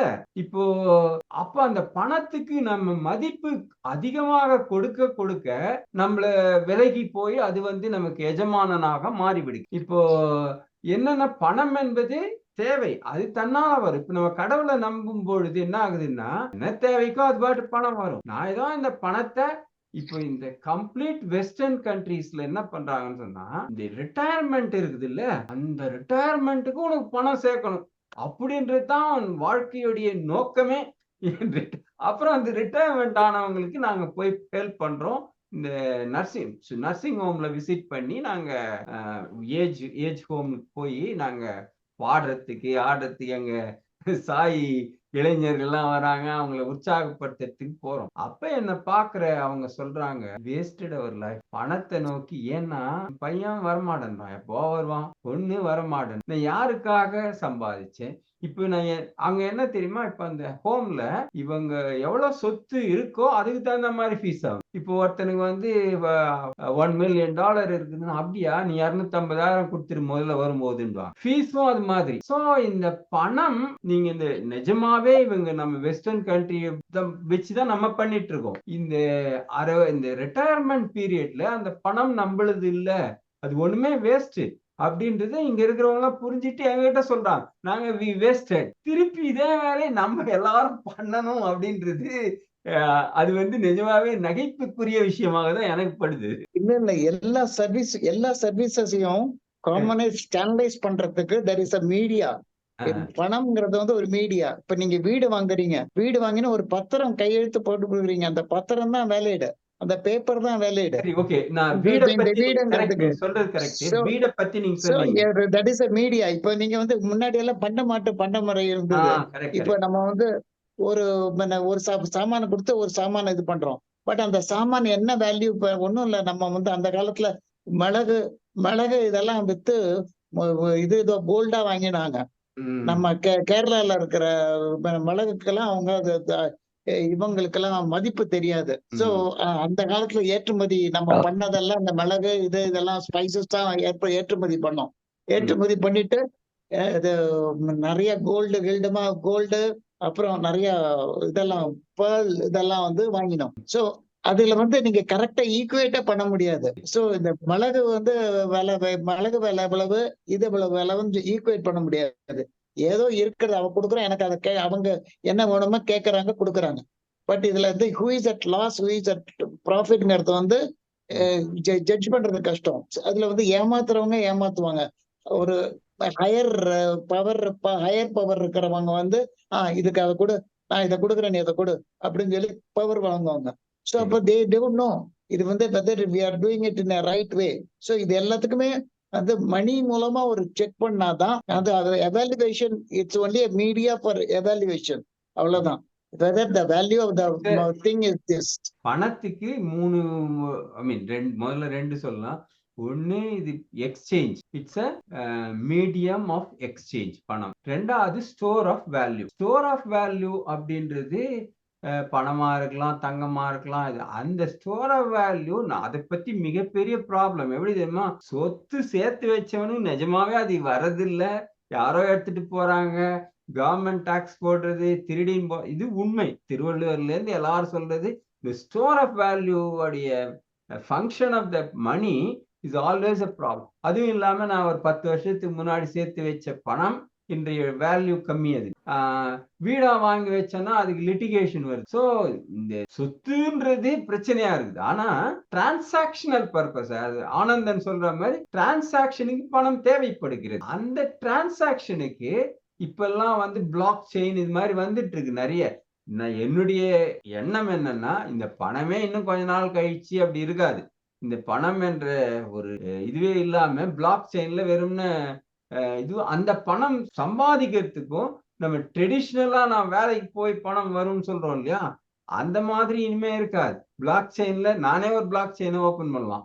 அதே மாதிரி அந்த பிளாக் செயின்ல டெய்லி அவன் தோண்டின்னு இருப்பான். அந்த தங்கத்தை எப்படி தோன்றான், அது மாதிரி தான் அந்த இதெல்லாம் வந்து பிட்காயின்லாம் வந்துருக்கு. So concept about money, the wise people are changing. Only the foolish people manned by government and other agencies, they construe that and go in the same way. அதனால we should not be caught in that.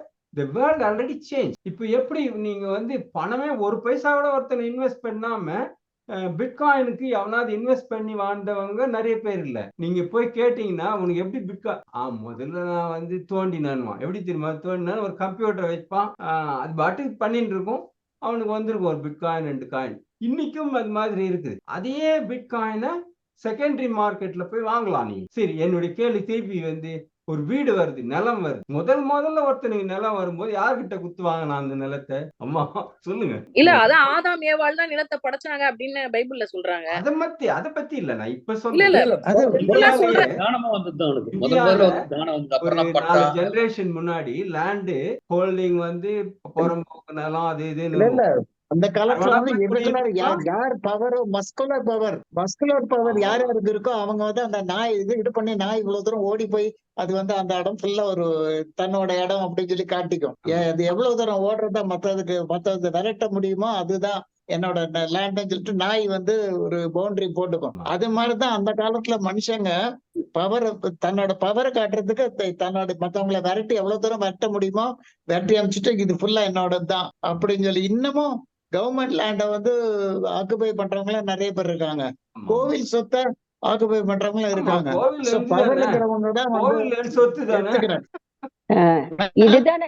இதுதானே நம்ம வந்து சதானந்தபுரத்துல அப்படித்தானே இடத்தெல்லாம் முன்னாடி பட்டா இல்லாம இடத்த பிடிச்சு போட்டு இந்த இடம்னு சொல்லி அப்படிதான் வாங்கிதான் போட்டது. அதெல்லாம்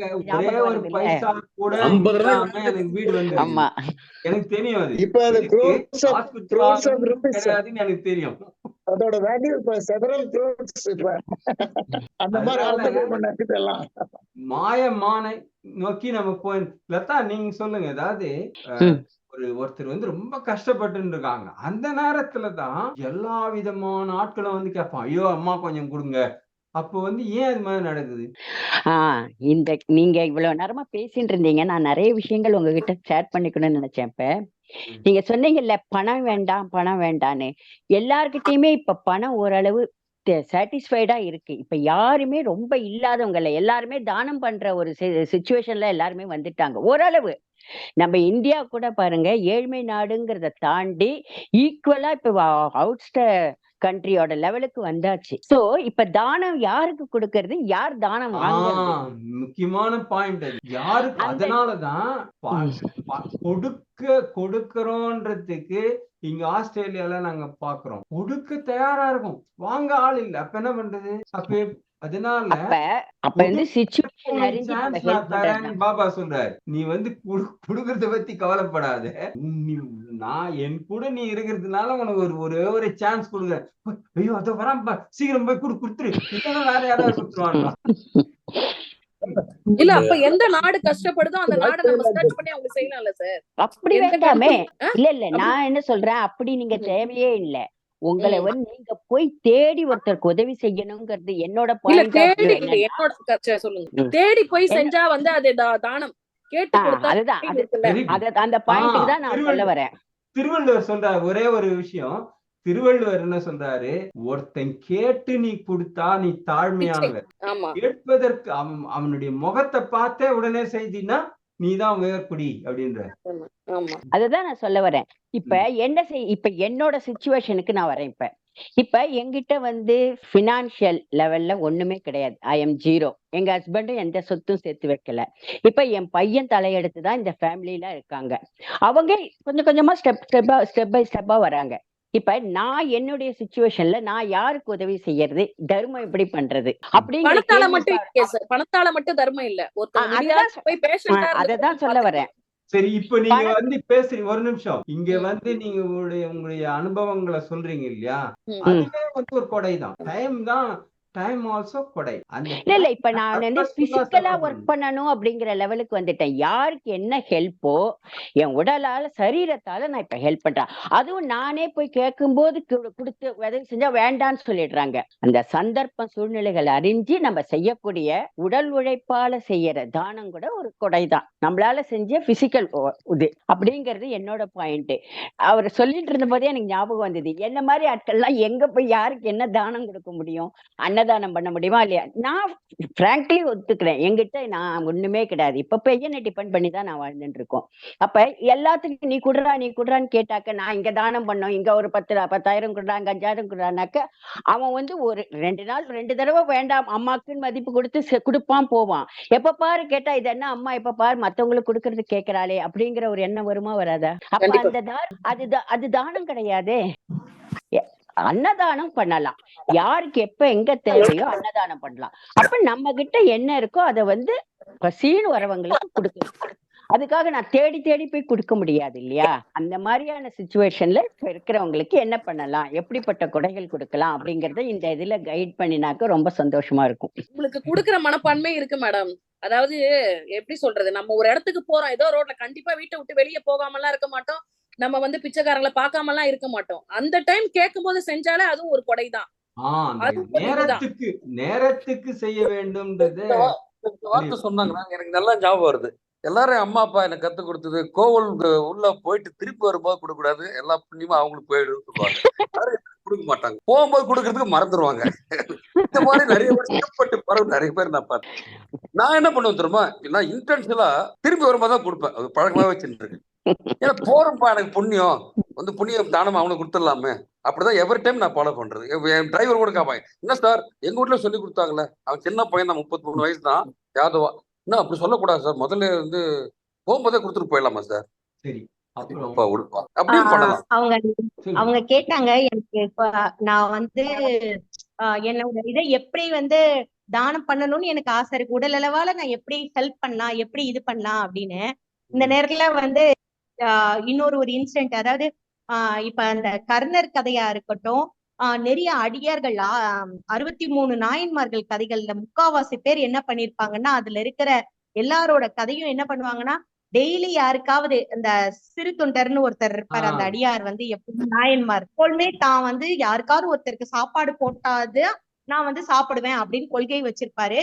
என்னைக்காவது ஒரு நாள் வந்து என்னைய தேடி யாரும் வந்து நான் அன்னம் பாலிக்கலன்னா அன்னையோட நான் வந்து இந்த உலகத்துல இருக்க மாட்டேன், அந்த சிவபெருமான் என்னைய போறோம், நான் இதுக்கு மேல இருக்க மாட்டேன், என்னை கூப்பிடுற நாள் அன்னைக்குதான் அப்படின்னு வச்சுக்குவேன் அப்படின்னு சொல்லியிருப்பாரு. அப்புறம் அது வந்து வருவாரு, சிவபெருமான் வருவாரு, பிள்ளைக்கரிய தான் பெத்த பிள்ளையே வந்து இதா கொடுக்கறத வந்து கதையா போகும். இதுல என்ன ஒரு விஷயம்னா, நம்ம கொடுக்கணுங்கிற மனம் இருக்க அந்த இறைவனே நம்மளை தேடி வந்து யாரையாவது கண்டிப்பா இந்த வந்து மனப்பான்மை இருக்கு, இவங்க கொடைவள்ளல், நான் பாரியா இருக்கணும்னு அவசியம் இல்ல, நான் கர்ணனா இருக்கணும்னு அவசியம் இல்ல, இந்த உடல் இந்த ஆத்மாவுக்கு இந்த சரீரத்தின் மூலம் இவங்களுக்கு இன்னார் இன்னா செய்தாரை ஒருத்தல் அவனான நன்மையும் செய்து விட. அது மாதிரி வந்து சிச்சுவேஷன் தானாவே அமையும். இது நான் என் அமையும். விஷயத்துல நிறைய பார்த்திருக்கேன். சரி நம்ம வந்து வண்டியில போய்கிட்டு இருக்கோம், இப்போ ஒருத்தர் நம்ம கிராஸ் கொஞ்சம் பண்ண ஒரு நின்னுட்டு இருப்பாங்க. நம்ம அந்த இன்ட்ரெஸ்டிங்கா நேரத்துல இதை போய் மாத்தலாம். எப்படின்னா ஆளுக்கு ஆ. ஒவ்வொருத்தரும் ஒவ்வொரு சென்டென்ஸ் நம்ம வந்து ஒரு கவிதையா மாத்தி இப்ப பாட போறோம். இத என்ன I make it very interesting. எங்க ரமேஷ காணோம், கல்பனா மேடம் காணோம். ஓகே சரி, ஆளுக்கு ஒரு லைனோ எப்படி சொல்றீங்களோ ஆரம்பிங்க. ஒரே ஒரு வார்த்தையோ இந்த ஈகையை பத்தி உங்களுக்கு தோணின ஒரே ஒரு விஷயம் சொல்லுங்க. அது கவிதையா மாத்தி பாட போறோம். உடுக்கை இழந்தவன் ஒரு கைபோலாங்கே. நிமிஷம் மெதுவா, நான் வந்து கம்ப்யூட்டர் இவன் இல்ல, ரோபோ இல்ல. கொடுக்க உடுக்கை இழந்தவன் கைபோலாங்கே. உங்க ஒரு நிமிஷம். உடுக்கை அது நீங்க திருக்குறள் சொல்றீங்க, நீங்க திருக்குறள். சொந்த சார் நான் ஒண்ணு சொல்லலாமா சார்? நான் சொந்த ஒண்ணு குரல்ல சொல்லுங்க. சொல்லாமா ஒண்ணு சார்? சொல்லுங்க. பணம் கொடுக்க நம்ம கொடுக்க இன்பம், கொடுக்க okay. கொடுக்க இன்பம், கொடுக்க ஒரு நிமிஷம் வெரி குட். கொடுக்க கொடுக்க இன்பம், கொடுக்க இன்பம், இன்பம். கொடுக்க வெரி குட். அடுத்தது நெக்ஸ்ட் அது மாதிரி கொடுப்பதும் ஸ்லோகன். கொடுப்பதும் பணம் வாங்குவதும் பிற கொடுக்க குணம் வாரா. இருப்பதில்லை. ஒருத்தர் பத்மா. பணம் இருப்பவரிடம் குணம் இருப்பதில்லை, குணம் இருப்பவரிடம் பணம் எல்லாம் எம்ஜிஆர் இருப்பதில்லை. படமா இருக்குது. பணம் ஒரு நிமிஷம். ஆமா, டக்குனு அந்த பணம் பாட்டு எழுதி வச்சிருந்தேன். இருப்பவரிடம் குணம் அல்ல. இருப்பதில்லை. நான் ஒண்ணு சொல்றேன். இருப்பதில்லை. கொடுப்பதற்கு தேவை மனம்தான். மனமிருந்தால் மார்க்கம் உண்டு. கொடுக்கலாம். ஓகே அப்புறம் அல்ல அல்ல அல்ல அல்ல குறையாத செல்வம். ஓகே அன்பும் ரமேஷ் ஈகையும். அல்ல குறையாத செல்வம் அல்ல அல்ல அல்ல குறையாத செல்வம். குறையாதது செல்வம். அப்புறம் அன்பும் ஈகையும். அன்பும் ஈகையும். ஒரு நிமிஷம். அன்பும் ஈகையும். கேணி இறைக்கிற கேணி சுரக்கும். வற்றாதா? வற்றாது. அதான் correct. சுரக்கும். இறைக்கிற கேணி. பணிவும் பண்பும் நம்மை. நீ தெளிவா சொல்றாங்களே யார் அது? பணிவும் பண்பும் நம்மை அறத்தின் வழி எடுத்து செல்லும். சங்கர் வேற யாரு? ரமேஷ் கல்பனா மேடம். கொடுத்து விட்டால் சந்தோஷம். கொடுப்பதே சந்தோஷம். கொடுத்து விட்டால் சந்தோஷம் கிடைக்கும் சார். அப்புறம் கொடுத்து விட்டால் சந்தோஷம் போயிடாதா? போகாது. கொடுத்து விட்டு வந்தால் சந்தோஷம். தொட்டனை தீரும் திருவள்ளுவர சொல்லியிருக்காரு. சரி, இப்ப நான் வந்து சாரி, அதுல வந்து பாதி போயிடுச்சு. இப்ப நீங்க என்ன சொன்னீங்களோ லைனா சொல்லுங்க. சங்கர் முதல்ல நீ என்ன சொன்னீங்க சொல்லு. சங்கர் முதல்ல சொன்னது எனக்கு மறந்து போச்சே. கொடுப்பதற்கு தேவை மனம் இருந்தால் சொன்னீங்க. மனம் இருந்தா கொடைக்கு ஒண்ணும் பிரச்சனை இல்லை. கொடைக்கு பஞ்சம் இல்லை. கொடுக்க இன்பம். கொடை மனம் இருந்தால் கொடை கொடைக்கு பஞ்சம் இல்லை. சுலபம். அப்புறம் ஆனந்தம். நான் வந்து கொடுக்க இன்பம். அவர் சொன்னது மறக்கல பாரு. இது கேட்க இன்பம் இறுதி வரி சிகரெட் சொல்லுவாங்க அந்த காலத்துல. அப்புறம் லதா. அது லதா. பண்பும் பயனும் நம்மை கொடுக்க செய்யும். நற்பண்புகளும் நல்ல பயன்களும் நம்மை கொடுக்க சொல்லும். கொடுக்க நிம்மதி பெருகும். கொடுத்தால் இன்பம். கரெக்டா? ஓகே. அப்புறம் நான் வந்து பணம் இருப்பவரிடம் குணம் இருப்பதில்லை, குணம் இருப்பவரிடம் பணம் இருப்பதில்லை. குணமில்லை. குணம் இருந்தால் பணம் இல்லை. அப்புறம் ரமேஷ் என்ன சொன்னாரு? ஏதோ ஒண்ணு சொன்னாரு. அல்ல அள்ளி கொடுப்பதில் கொடுப்பதே இன்பம். ஓகே. கொடுப்பதே இன்பம். செல்வம் என்பது மாயை. 1 2 3 4 5 6 7. கோமதி மேடம் வந்திருக்காங்க. கோமதி மேடம் ஒண்ணும் சொல்ல போல இருக்கு.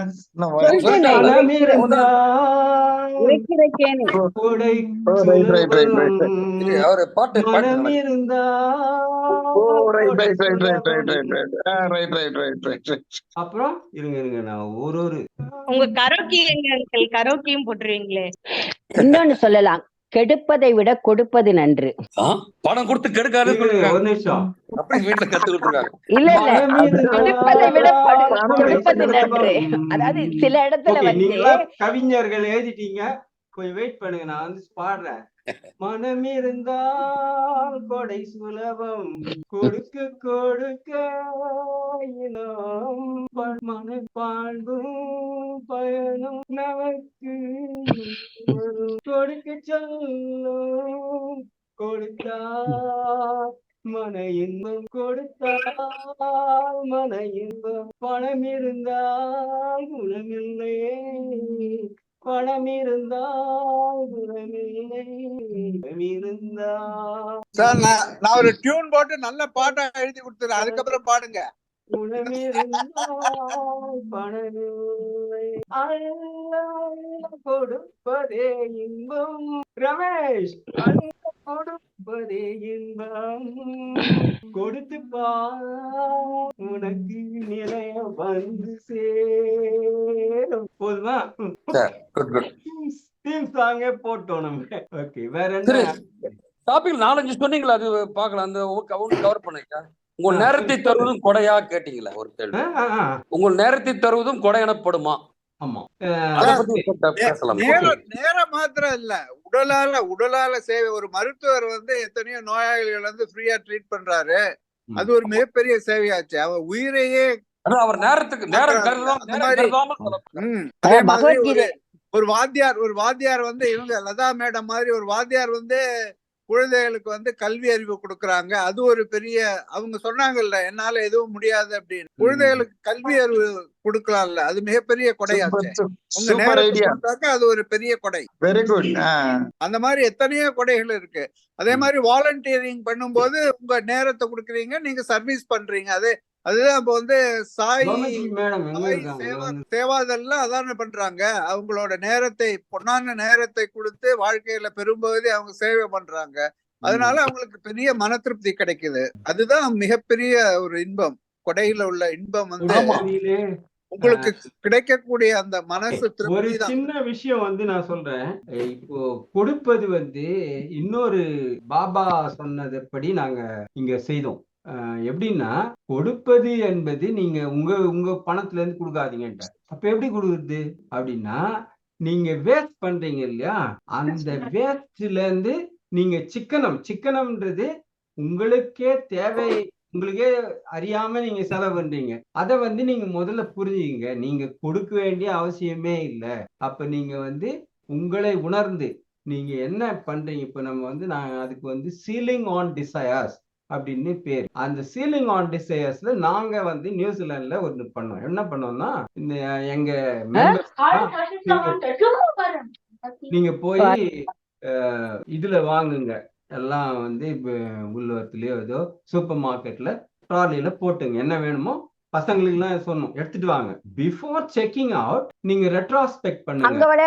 இதெல்லாம் நாங்க வாங்க வேண்டியது, இது நிஜமாவே எனக்கு தேவைதானா, இதுல வந்து நான் ஒரு $10 இதுல மிச்சம் பிடிச்சா, என்னுடைய சொந்தக்காரன் ஒருத்தன் கேட்டானே, என் ஃப்ரெண்டு ஒருத்தன் கேட்டானே, அதுல இருந்து என் பணம் இல்லை, இது நான் போட்டது என் பணம் போயிடுச்சு. இந்த ட்ராலியில இருக்கிறது வேணுமோ வேணாமோ நான் வாங்க போறேன். சோ இதுல இருந்து ஐ வில் பிக் அப் $5, $10, இல்லைன்னா $10, என்ன வேண்டாம் எனக்கு அப்படின்னு சொல்லி நான் பார்த்தா, சரி ஒரு $5 உள்ள பொருளை எடுத்து வச்சுட்டு, அந்த பணம் வந்து எந்த கிடையாது, அந்த $5 என்ன நான் காரியத்துக்காக கொடுக்குறோம். இப்படி நாங்க ஒரு ப்ரோக்ராம் ஏற்படுத்தி எல்லாருக்கும் ஒரு ட்ரைனிங் கொடுத்தோம். என்ன இப்போ நாங்க கொடுக்கறதே வந்து எதுக்காகன்ற மெயின் பர்பஸ் நான் சொல்றேன். கொடுப்பது வந்து நான் எவ்வளவு முட்டாள தேவையில்லாம செலவு பண்ணிட்டு இருக்கேன்றத புரிய வைக்கிறதுக்காக தான் கொடுக்கறது. எனக்கு எல்லாமே இது தேவை, அது தேவை நான் போய் நினைச்சிட்டேனே, அது உண்மைதானா, நம்ம போகும்போது தெரியும். அப்போ இதெல்லாம் தேவையே இல்லாம நான் வந்து எவ்வளவு நம்ம வந்து நம்மள வந்து பிணைச்சு வச்சிருக்கோம். ஒவ்வொன்றுத்திலும் எனக்கு இப்படிதான் இருக்கணும், அப்படிதான் இருக்கணும்னு சொல்லி அதை புரிவதற்காகத்தான் கொடுப்பதே. சரி, அப்ப என்ன ஆச்சுன்னா, முதல்ல மொத்தம் 6 மாசம் அந்த ப்ரோக்ராம் நடந்தது. 6வது மாசம் எங்களுக்கு ரிப்போர்ட் இவ்வளவு பேரும் சேர்த்து, uncle saved 50%. Now we understand 50% of our expenditure in the supermarket is really waste. நாங்க தேவையில்லாம பண்ணிருக்கோம் அப்படின்னு சொன்னாங்க. அந்த 50% தேவைப்பட்டவர்களுக்கு போன போது இது வந்து கொடை என்று சொல்லுவதா என்ன சொல்றது, உலகத்தை எம்ஜிஆர் சொன்ன மாதிரி கொடுத்ததெல்லாம் கொடுத்தான், அவன் யாருக்காக கொடுத்தான், ஒருத்தருக்காக கொடுத்தான், இல்லை ஊருக்காக கொடுத்தான் இப்படின்னு சொல்றாரு. அது மாதிரி நம்ம கிட்ட இருக்கிற பணம் நம்மள கரெக்டா நீ ஆளை பார்த்து கொடுன்னு கொடுத்துருக்காரு. நீ சும்மா இருந்தாலும் ஒருத்தன் கேட்டு வாங்கிட்டு போறான். அப்படி கொடுக்கப்பட்ட பணத்தை போய் பாதுகாத்து வச்சு நீ நிக்கிறோம். உண்மையா அப்ப என்ன ஆகுதுன்னா, நமக்கு இப்போ தேவையில்லாம நம்ம செலவு பண்ண ஆரம்பிச்சா என்ன ஆகுதுன்னா, இது வருது, ஏதாவது வியாதி வருது, ஏதாவது வருது. அதாவது அதோட பணத்துடைய இவன் சொல்லுவான் சந்திரபாபு, பணத்தோட வேலை என்னன்னு போயிட்டே இருக்குது, அங்கங்க போயிட்டே இருக்கும், நிக்காம பணம். அதுதான் உண்மை. சோ இந்த சீலிங் ஆன் டிசையர்ஸ்னா நம்ம இந்த கொடுப்பதே நம்ம கொடுக்க வேண்டிய அவசியமே இல்லை. பாபா சொல்றாரு, நீ ஒண்ணுமே கொடுக்க வேணாம்டா, நான் தான் கொடுக்குறேன் எல்லாருக்கும். நீ கொடுக்கணும்னு நினைக்கிறப்ப நினைச்சு கொடுக்கும் போது உனக்கு திருப்பி ஒருத்தன் அதே மாதிரி கொடுப்பான். கர்மவினை போகாது. The minute you think I am giving, you have to get from somebody else. Do you want that karma? The main purpose of talking, நம்ம கொடுப்பது என்பது டெஃபினிஷனே நமக்கு புரியாம பல நேரமா இப்போ ஒரு கர்மாவை பத்தி நான் நல்ல கர்மா பண்றேன், அப்புறம் கெட்ட கர்மா பண்றேன். அப்ப இந்த கெட்ட கர்மால கழிச்சு நல்ல கர்மாவை பத்தி அப்படி வருமா, இல்ல பண்ணின ஒவ்வொரு கர்மாவும் தனித்தனியா கணக்கா? யாருக்காவது தெரியுமா? அது தனித்தனியா தான் சார் கணக்காகும். Very good. ஒவ்வொரு சின்ன விஷயம் கூட தனித்தனி போகாது. சஞ்சித கர்மா, பிராரப்த கர்மா நம்ம பெட்டி கேஷ் மாதிரி வச்சு வந்திருக்கோம். அப்போ இந்த கர்மா the minute you say I am giving, அடுத்த நிமிஷம் நீ எவ்வளவு கொடுத்தியோ எக்ஸாக்டா இன்னொரு ஆள் கொடுக்க வேண்டி வரும். இதுதான் பிரச்சனை வாழ்க்கையில. அதனாலதான் சில பேர்ட்ட இங்க நிறைய இவங்கள ஒரு பைசா இருந்தா கூட ஐயோ எனக்கு வேணான்னு பார்த்து கொடுத்துரும். அதுக்கு அடுத்தது விஷயம் இருக்குது. ஆனா அதுல ஒரு இக்கு வச்சிருக்காரு. ஆனா நீ கொடுக்கும் போது நான் கொடுக்கல, கடவுளே நீ கொடுக்குற, உன் பணம் நான் கொடுக்குறேன்னா உனக்கு வர. சோ கர்மாவை போக்குவதற்காக தானம் பண்ண ஆரம்பிச்சு கடைசியில கர்மால சரி ஒரு ஆள் நிறைய தான தர்மமா பண்றான், பண்ணிட்டு அவனுக்கு முக்தி கிடைக்குமா அப்படின்னா இல்ல, அவன் ராஜாவா விட்டு அவன் எவ்வளவு தானம் பண்ணானோ அவ்வளவு பணம் அவனுக்கு அது அனுபவிச்சு. நானே இப்பதான் அந்த சப்பாத்தி சாப்பிட்டு வந்தது. என்ன பண்றது? தானம் என்பது சாப்பிடுறேன். நம்ம ஏதோ ஒரு பெரிய விஷயமா நினைச்சு நான் தானம் பண்ணதுனால நல்லவன்னு நினைக்க கூடாது. தானம் பண்றவனும் அதை வாங்குறவனும் ரெண்டு பேரும் ஒண்ணுதான். அவனுக்கு என்ன கர்மா வருதோ அதேதான். அவன் வாங்குறவனுக்கு என்ன தோணும் தெரியுமா, சி இந்த பெரிய மனுஷன் போறாரா, இவருக்கு நான் ஒரு நாள் கொடுக்கணும்னு அவனும் நல்லதான் நினைக்கிறான். ஆனா அது என்ன ஆகுது, அவனுக்கு எனக்கு வரும்டா, இவரெல்லாம் நம்ம கொடுக்கணும்னு. அதனால நான் செய்கிறேன் என்று நினைத்து செய்யப்படும் எந்த ஒரு தானமும் சிறந்தது அல்ல. ஏன்னா அது கர்ம பலனை அதிகப்பட்டு. ஆனா இப்ப நான் சொன்ன சீலிங் ஆன் டிசைர் ஏன் சொன்னார் பாபான்னா, என் பாபா என்ன சொல்லியிருக்காரு, நான் சீலிங் ஆன் டிசைர் என்னுடைய தேவைகளை குறைச்சிக்கணும். நிஜமா குறைக்கணும் இல்ல, அது தேவையில்லை. அது நான் போகும்போது அதெல்லாம் ஆசையெல்லாம் இருந்தா திருப்பி பிறப்பேன். அப்ப அந்த பிறக்க கூடாதுன்னு சொன்னா என்ன பண்ணும், தேவை கொஞ்சம் கொஞ்சமா குறைஞ்சி முன்னாடி எல்லாம் என்ன பண்ணுவாங்க, இந்த வயசுல மூணு வயசு 3 வேளை சாப்பிடுவாங்க, அப்புறம் 2 வேளை, அப்புறம் 1 வேளை ஆகும். இப்படி இருந்தது. இப்ப என்ன ஆச்சுன்னா உல்டாவாகி போச்சு. சின்ன பசங்க 1 வேளை சாப்பிடுறாங்க, நம்ம 2-3 வேளை இன்க்ரீஸ் ஆகி போச்சு. அப்ப ஆசை அதிகமாக என்ன ஆகுது, திருப்பி பிறகு அது கேரண்டி, திருப்பி பிறகு கேரண்டின்றவா. நீ ஆசையோட போனா எந்த ஒரு ஆசை. அப்ப அந்த சீலிங் ஆன் டிசையர்ஸ் எதுனாலன்னா, அந்த ஆசைக்கு ஒரு வடிகால் வைக்கிறார். என்ன வடிகால்னு சொன்னா, இன்னொருத்தனுக்கு என்னுடைய ஆசை அதிகமா இருக்குதுன்னு நான் புரிஞ்சுட்டேன்னா அந்த பணம் இன்னொருத்தனுக்கு தேவைன்னு நான் கடவுள் எல்லாரும் கொடுத்துருக்காரு, அது நான் இல்ல கூட இருந்துட்டு அதுக்கு எடுத்துட்டு இருக்கேன் மத்தவனுக்கு போறது. சோ அதை நான் புரிஞ்சுட்டேன்னா சீலிங் ஆன் டிசைர்ல பண்ணும்போது half of I am spending, half of resources I am consuming. Okay, பணத்தை விட்டுருங்க, இந்த நேச்சுரல் ரிசோர்சஸ் எல்லாம் எப்படி கெடுத்துட்டு இருக்கோம். எனக்கு நீ வேணும், என்ன வேணா நான் பண்ணுவேன், இந்த மரத்தை வெட்டுவேன், இது பண்ணுவேன், அதனால எவ்வளவு பில்டிங் வேணா கட்டுவேன். அப்புறம் அடுத்த ஜெனரேஷன் எப்படி வாழ்வான்லாம் நம்ம யோசிக்கல. ஸோ இப்ப என்ன ஆகுதுன்னு சொன்னா, சீலிங் ஆன் டிசையர்ஸை நான் உங்களை எல்லாரையும் கேட்டுக்கிறது என்னன்னா, நீங்க எல்லாருக்கும் சொல்லுங்க, நம்ம செலவு பண்ணணும். அட்லீஸ்ட் வேற எல்லாத்துலயும் வேண்டாம், சூப்பர் மார்க்கெட்ல வாங்கும்போது வாங்கிட்டு எக்ஸாக்டா இப்படி பண்ணணும். செக் அவுட்டுக்கு முன்னாடி நான் இப்போ நீங்க கொடுக்குறேன்றதை விட்டுருங்க, இனிமே இதுல என்ன எடுத்தேன்னா ஒரு 5 ரூபாய் ஒருத்தனுக்கு கொடுக்கணும், 50 ரூபாய். இதுல நான் எடுத்து எதை எடுத்தேன்னா உங்க குழந்தைகள் எல்லாம் சொல்லி கொடுங்க. இதை எதை எடுத்தேன்னா எதை நம்ம இதை சாக்ரிஃபைஸ் கூட இல்லை, எது நம்ம மிகையா இருக்குது இதுல நீ எடுத்துட்டீங்கன்னா அது இன்னொருத்தனுக்கு உதவும். சோ அப்படின்னு சொல்லி நீங்க பிராக்டிஸ் பண்ணீங்கன்னா 50% 100% I say 1 yearக்குள்ள you will feel 50% really can help other people. அப்ப அந்த பணம் உங்களுது இல்ல அப்படின்னு நினைப்பீங்க. சொல்லுங்க ஆனந்த். அதான் இப்ப எக்ஸஸா மணி இருக்கிறதுனாலதான் நம்ம ஷாப்பிங் ஒரு ஹாபியா போய் நம்ம தேவையற்றதெல்லாம் இது பண்றோம். சோ இப்ப எக்ஸஸ் பணத்தை நம்ம உடனே நான் சொல்ற மாதிரி முதல்ல சொன்ன மாதிரி ஒரு 5% ஒரு ஃபண்டு தனியா ஃபண்டை ஒதுக்கி வச்சிடணும். அதை முதல்லயே சம்பளத்துல இருந்தே எடுத்துடணும். எடுத்து வச்சுட்டான்னா அந்த ஒரு எக்ஸஸ் பணம் இதாகாது.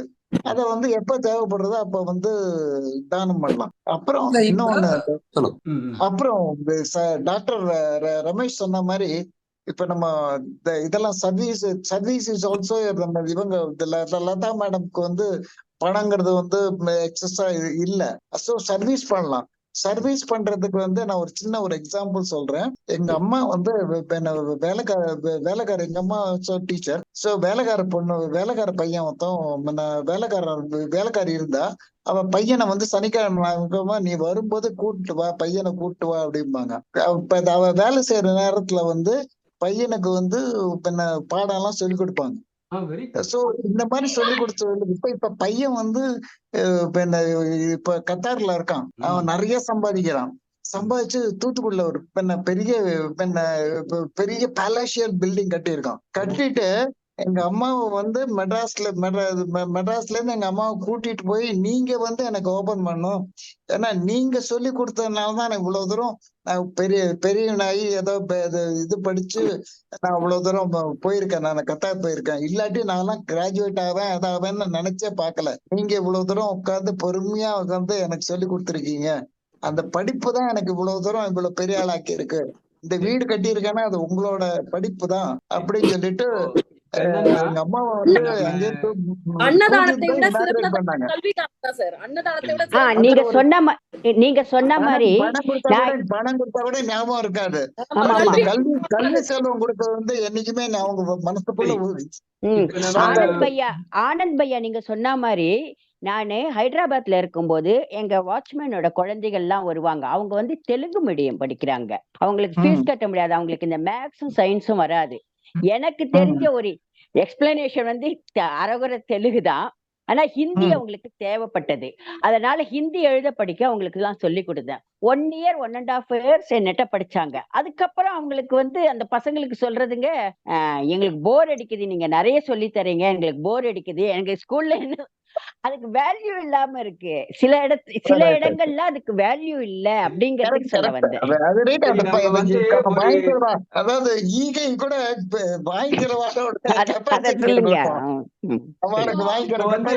முடிக்கிற நிலைமையில இருக்கும். ஏன்னா 1.5 hours சொன்னோம். ஒரு நிமிஷம் 1.5 minutes எல்லாரும் என்ன சொல்றீங்களோ சங்கர்ல இருந்து ஆரம்பிச்சு. இப்ப கொடுக்கறது இந்த காலத்துல ரொம்ப ஈஸி. நம்ம தேடி போவானா. ஏன்னா அன்னதானம்லாம் கவர்மெண்ட் பாத்துக்குது, கோவில் பாத்துக்குது. அன்னதானம்லாம் இப்ப யாரும் நோ டேக்கர்ஸ். உங்க யாரா ஒரு அனாத ஆசிரமம் கொடுத்தீங்கன்னா போறோம். லீடு ஒரு 5, 50, 500 NGO லிங்க் டெய்லி மெசேஜே இருக்கு. டக்குன்னு போர் அடிச்சா நீங்க டக்குன்னு கிளிக் பண்ணால ஜிபே கொடுத்துடலாம். அவ்வளவு ஈஸிங்க கொடுக்கறது. மனசு மட்டும் இருந்தா போறோம். 500 ரூபாய் 200 ரூபாய் எது வேணா கொடுக்கலாம் அவங்க வசதிக்கு ஏற்ற மாதிரி. Don't miss the opportunity. அது ஒரு சந்தோஷமா தான் இருக்கு. காலைல எழுந்து வச்சா ஒண்ணு இல்லை, ஸ்விக்கி ஆர்டர் பண்றோம், ஒரு 200 ரூபாய் போர் அடிக்குது, டிஃபன் வீட்டுல பண்ணாதான் சொல்றோம். அதுக்கு போல இன்னும் ஒரு 200 ரூபாய் கொடுத்துன்னு வச்சுங்க. சின்ன கேள்வி சங்கர், அந்த கொடுத்ததுனால உனக்கு நிறைய வருதுன்ற ஒரு எண்ணம் இருக்குதா? ஐ மீன் அப்படின்ற ஒரு ஜெனரல் ஃபீலிங் இருக்கு. எனக்கு கொடுக்க குறையவே இல்லை. என்னவோ தெரியல, கொடுத்ததுனால குறைஞ்சா மாதிரி தெரியல. குறைஞ்சாலும் பரவாயில்ல. அதான் சரி. ஆனந்த், ஆப்பர்ச்சுனிட்டி நிறைய இருக்கு, மிஸ் பண்ணாதே. ஆனந்த், நம்ம பொதுவா நான் முன்னாடியே சொன்ன மாதிரி நம்ம சேலரியில இருந்து ஒரு அமௌண்ட் எடுத்து தனியா வச்சு இது பண்ணணும். அதை தவிர்த்து நம்ம சர்வீஸ் பண்ணணும். சர்வீஸ் எப்படின்னா அந்த வயசானவங்க இதுல வந்து அவங்களுக்கு வந்து பணம் கொடுக்கறத பத்தி தவிர்த்து அவங்க கூட 10 நிமிஷம் அவங்க சொல்றத கேட்டாவே போறோம்.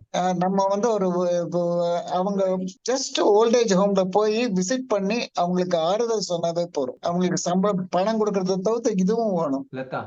ஆக்சுவலி கொடுக்கறது இப்ப நான் உங்களோட பேசினதுல எனக்கு தெரிஞ்ச ஐடியா என்னன்னாக்க, என் மருமக என் மாட்டுப்பொன் என் பையனா இருந்தா கூட என்னால அவங்க 2 பேரும் வீட்டுல இல்லாத போது அவங்களுக்கு என்னென்ன விதத்துல உதவி செய்ய முடியுமோ அதை செய்யலாம் அப்படிங்கிறது. அதே சமயத்துல நான் வெளியே போகும்போது அவங்க சொன்னாங்க பாருங்க எவ்வளவு சர்வீஸ் பண்ணலான்னு. அப்படி ஏதாவது ஒரு ஆப்பர்ச்சுனிட்டி தேடிக்கிறேன், நானு தேடி கண்டுபிடிச்சு அதுக்கு தகுந்த மாதிரி நான் இருக்க பழகிறேன். அது செய்யலாம்னு நினைக்கிறேன். எல்லாரும் வந்து ஒரு குமுலேட்டிவா எல்லா பாயிண்ட்ஸையும் சொல்லிட்டாங்க. சோ வந்து அந்த ஒரு ஸ்டெப் இனிஷியேட்டிவா வந்து இப்ப என்னைய பொறுத்தவரையும் சாப்பிடுறப்ப ஒரு கைப்பிடி அரிசியாவது இன்னொருத்தருக்கு கொடுத்துட்டு சாப்பிடணும் அப்படிங்கிற மனசை முதல்ல பக்குவப்படுத்தி கொண்டு வரணும். செய்யறேன்னு செய்யாம இல்லாம அதை வந்து பிராக்டிஸா டெய்லி ஆக்டிவிட்டியா நான் பண்றதை பார்த்துட்டு என் பசங்க நாளைக்கு அதை பார்த்து பழகணும் அப்படிங்கிற விஷயத்த கொண்டு போகணும்னு நான் நினைக்கிறேன்.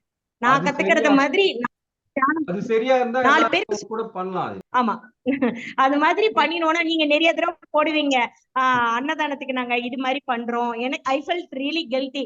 ஆக நம்ம வந்து அட்லீஸ்ட் போயாவது சென்னையில இருந்துட்டு நம்ம போய் அட்லீஸ்ட் சர்வீஸ் ஆவது பண்றதுக்கு இது பண்ணணும்னு. அதுக்கான ஆப்பர்ச்சுனிட்டி கிடைக்கிறப்ப I want to utilize it. அந்த சாய்நாராயண சேவை வருஷம் முழுக்க போயிட்டு இருக்கு. எப்படி போகுதுன்னு அதனாலதான் நாங்க பண்றதா நினைச்சா நடக்க மாட்டேங்குது. கடவுளா பண்றாருன்னா அது பாட்டு நடக்கும். இப்ப அதே மாதிரி இவங்க ரமேஷ் சாய்ராம் சொன்னாங்க, இப்ப மெடிக்கல் ஃபீல்ட்ல வந்து பண்ற டாக்டர்ஸ் எல்லாருமே நிறைய தன்னலமற்ற சேவைகள், கடவுளுக்கு நிகரானவர்கள் வந்து டாக்டர்ஸ். சோ அந்த மாதிரி பண்றப்ப இப்ப நீட் கோச்சிங்க வந்து புதுசா பண்றோம். ஃப்ரீயா நீட் கோச்சிங் வந்து பல்லாவர சமிதி வந்து பண்ணிட்டு இருக்காங்க. அதுக்கு வந்து சப்போர்ட்டா வந்து எக்ஸாமுக்கு வந்து ப்ரிப்பரேஷனுக்கு ஏன்னா நிறைய பேர் கோச்சிங்க்கு போக முடியாம கஷ்டப்படுறவங்களுக்கு எல்லாம் வந்து ஆன்லைன்ல வந்து வீக்லி டெஸ்ட் ஆப் வந்து நம்ம சப்ஸ்கிரைப் பண்ணி அதை ஃப்ரீயா பசங்களுக்கு பண்றாங்க. சோ இந்த மாதிரி சின்ன சின்ன ஆக்டிவிட்டிஸ் என்னால வந்து பண்ண முடியறது நான் பண்றேன். ஆனா அது நான் பண்ணல. சுவாமி வந்து gives us the opportunity. அத வந்து அந்த மனநிலை எப்பொழுதுமே இருக்கணும். நிறைகுடம் தழும்பாதே குறைகுடம் தழும்பும். அத வந்து சுவாமி எப்பொழுதுமே கொடுத்துட்டே இருக்கணும். அப்ப வந்து ஆட்டோமேட்டிக்கா எல்லாரும் சொன்ன மாதிரி அல்ல குறையாது. நான் கொடுக்க எனக்கும் நிறைய சுவாமி கொடுத்துட்டே இருப்பேன். நீங்க என்ன சொல்ல விரும்புறீங்க? இது குடுக்கறத பத்தி பேசணும்னு தனியா யோசிச்சு நம்ம என்ன பண்ணிட்டு இருக்கோம்னு யோசிக்க தெரியல. It's part and parcel of my லைஃப்னு நினைக்கிறேன். Whatever I'm doing. இப்ப சாப்பிட்டு இருக்கோமா, ஆட்டோமேட்டிக்கா பக்கத்துல ஒருத்தர் வராங்கன்னா உடனே சாப்பிட கொடுக்கறது. அதே மாதிரி ஆபீஸ்ல இருக்கும்போது யாராவது இல்ல ஃபீஸ் கட்டணும், கொஞ்சம் டல்லா வருவாங்க சப்ஸ்டாஃப். என்னப்பா இல்ல ஃபீஸ் கட்டுறதுக்கு பத்தல, எவ்வளவு ஷார்டேஜ் அப்படி அவ்வளவுதான். அதோட மறந்துடணும்னு நினைக்கிறேன். அது நம்ம இந்த வலது கை கொடுக்கறது வந்து இடது கைக்கு தெரியக்கூடாதுன்னு எங்க அம்மா சொல்லி கொடுத்துருக்காங்க. அது இன்னி வரைக்கும் ஃபாலோ பண்றேன். அப்படியும் ஒரு சிலது ஞாபகம் நின்னுடுது. அதுவும் மறக்கணும். கொடுத்தாச்சுன்னா மறந்துடணும். கொடுக்கணும்னு நினைச்சா அதை தள்ளி போடக்கூடாது. அந்த நிமிஷமே கொடுத்துடணும். ஏன்னா மனசு ஒரு குரங்கு, உடனே மனசை மாத்திரும். இவ்வளவு கொடுக்கலாமா, இல்ல கொஞ்சம் நமக்கு செலவு இருக்குல்ல, கொஞ்சம் குறைச்சிக்கலாம் அப்படின்னு தோணிரும். சோ குடுக்கணும்னு நினைச்சா உடனே கொடுத்துடணும். அது கரெக்ட். ஒண்ணுதான் ஃபாலோ பண்ணிட்டு இருக்கேன். பட் அதுல வந்து ஒருத்தர் கேட்டு குடுக்கலன்னா தான் மனசு கஷ்டம். மத்தபடி இதெல்லாம் வந்து இது தானாவே ஒரு சந்தர்ப்பம் அமைச்சு கொடுக்கும் பொழுது அதை அவாய்ட் பண்ணக்கூடாது. நம்மளால கொடுக்க முடியும்னு நினைச்சுதான் ஒரு ஆளை அனுப்புறான் ஆண்டவன். அந்த நேரத்துல கொடுத்துடணும். அப்புறம் போனதுக்கு அப்புறம் ஐயோ கொடுத்துருக்கலாமோ அப்படின்னு யோசிக்கிறத விட அந்தந்த நிமிஷம் அப்பவே செஞ்சிடறது பெட்டர்னு நினைக்கிறேன். அதைத்தான் நானும் ஃபாலோ பண்ணிட்டு இருக்கேன். அப்படியும் 1-2 மிஸ் ஆகும் போது அந்த வருத்தங்கள் மட்டும் இருக்கு. கொடுத்ததுல வந்த சந்தோஷத்தை விட கொடுக்காம மிஸ் பண்ணினதுல வந்த வருத்தங்கள் நிறைய இருக்கு. அப்புறம் இதுதான் அம்மாவோட குவாலிட்டி. நாங்க வாழ்க்கையில வந்து பணத்தை பத்தி ஒரு இம்பார்ட்டன்ஸ் இல்லாம எங்களை உணர வச்சிருக்காரு கடவுள் பல விதத்துல. எல்லாம் முடிச்சு அவன் பத்தி ஒன்னே ஒரு பாயிண்ட் சொல்லாமா? யாரும் சொல்லாத ஒரு 4-5 பாயிண்ட். பணம் வந்து நம்ம கையில வரும்போது எவ்வளவு சந்தோஷப்படுறோமோ அதே மாதிரி கொடுக்கும் போதும் சந்தோஷப்படணும் sir. Very good very good. ஐயோ இது நம்மளை விட்டு போறதே, இந்த பணம் நம்மளை விட்டு போறதே அப்படின்னு வருத்தப்படும். நம்ம எப்ப வந்து சந்தோஷப்படுறோம், ஆமா எப்ப அந்த சந்தோஷம் வருதோ அதுக்கு பேர் என்ன தெரியுமா சொல்றா பெரியவாள்னா? தாரணைன்னு சொல்றா. அது சரியான வார்த்தை அதுதான் எனக்கு நினைக்கிறேன். அந்த மாதிரி நடந்துக்கணும்னு சொல்றேன். அது ரொம்ப இன்னும் ஒரே ஒரு 5 பாயிண்ட் மட்டும் நான் அது இதுவா எழுதி வச்சிருக்கேன். அதை மட்டும் உங்ககிட்ட சொல்லிட்டேன். தன்னலம் இல்லாமல் பிறருக்காக வாழும் மனப்பாங்கு, அதாவது the attitude of living for others without selfishness. எப்போதுமே பிறர் நன்மையை பற்றியே நாம நினைக்கிறோமா? always think about the well-being of others. நன்மைக்காக செயல்படுதல், தனக்கு பயனில்லாததாலும் பிறரின் நன்மைக்கே நம்ம செயல்படணும். தனக்கு இல்லைன்னா கூட பிறரோட நன்மைக்கு தான் செயல்படணும். act for the benefit of others even if there is no gain for oneself. பகிர்ந்து வாழும் இயல்பு தனதானவற்றை பகிர்ந்து பிறருக்கும் உதவ வேண்டும். what you have and help others. தியாகம், தனக்கான சுகத்தை விட்டு பிறர் நலனில் ஈடுபடுவது. sacrifices one's own comfort for the welfare of others. இதான் என்னோட ஒப்பீனியன் கொடை பத்தி. இப்போ வந்து இதோட முடிக்கிறோம். மனம் இருந்தா கொடை சுலபம், கொடுக்க இன்பம், பண்பும் பயனும் நம்மை கொடுக்க சொல்லும், கொடுத்தார் மன இன்பம், பணம் இருந்தால் குணம் இல்லை, குணம் இருந்தால் பணமில்லை, அள்ள அள்ள கொடுப்போம். ரமேஷ், நீங்கள் ஏதாவது சொல்ல வேண்டுமா? இப்பதான் Facebookல ஒரு இத படிச்சேன், அத சொல்றேன் உங்களுக்கு ரொம்ப இன்ட்ரெஸ்டிங்கா இருக்கு. பணம் இல்லாத போது ஒருத்த வந்து ஹோட்டல்ல வேலை செஞ்சாலும் வீட்டுல வந்து சாப்பிடுறான். பணம் இல்லாத போது ஹோட்டல்ல வேலை செஞ்சாலும் வீட்டுல வந்து சாப்பிடுறான். பணம் இருக்கும்போது வீட்டுல சமைச்சாலும் ஹோட்டல்ல போய் சாப்பிடுறான். பணம் இல்லாத போது வயத்தை நிரப்ப சைக்கிள்ல போறான். பணம் இருக்கும் போது வயத்தை குறைக்க சைக்கிள்ல போறான். சைக்கிளிங் பண்றான். அதான் பணம் இல்லாத போது வயத்தை நிரப்புறதுக்காக சைக்கிள்ல போய் வேலை பாக்குறான். பணம் இருக்கும் போது வயத்தை குறைக்கிறதுக்காக சைக்கிள்ல. பணம் இல்லாத போது சோத்துக்காக அலையறான். பணம் இருக்கும் போது சொத்துக்காக அலையறான். பணம் இல்லாத போது பணக்காரனா நடந்து கொள்றான். பணம் இருக்கும் போது ஏழையா காட்டிக் கொள்கிறான். நிம்மதியாக இருக்கும் போது பணத்தை தேடுகிறான். பணம் இருக்கும் போது நிம்மதியை தேடுகிறான். இதான் வாழ்க்கை.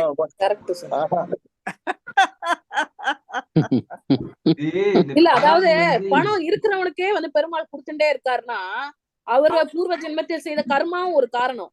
இன்னொரு விஷயம் என்னன்னா, நாம குடுக்குறோமான்னு பெருமாள் செக் பண்ணுவார். இவங்கிட்ட நம்ம நிறைய குடுக்குறோமே, இன்னொருத்தருக்கு குடுக்குறாளான்னு பாக்கலான்றதும் ஒரு காரணம். இதை நான் ரொம்ப யோசிச்சிருக்கேன். பெருமாளே டெய்லி எக்கச்சக்கமா பணம் வாங்கிட்டு இருக்காரு. அவர் யாருக்கும் கொடுக்கறதே இல்லையே. ஆனா அன்னதானம் பண்றாங்க.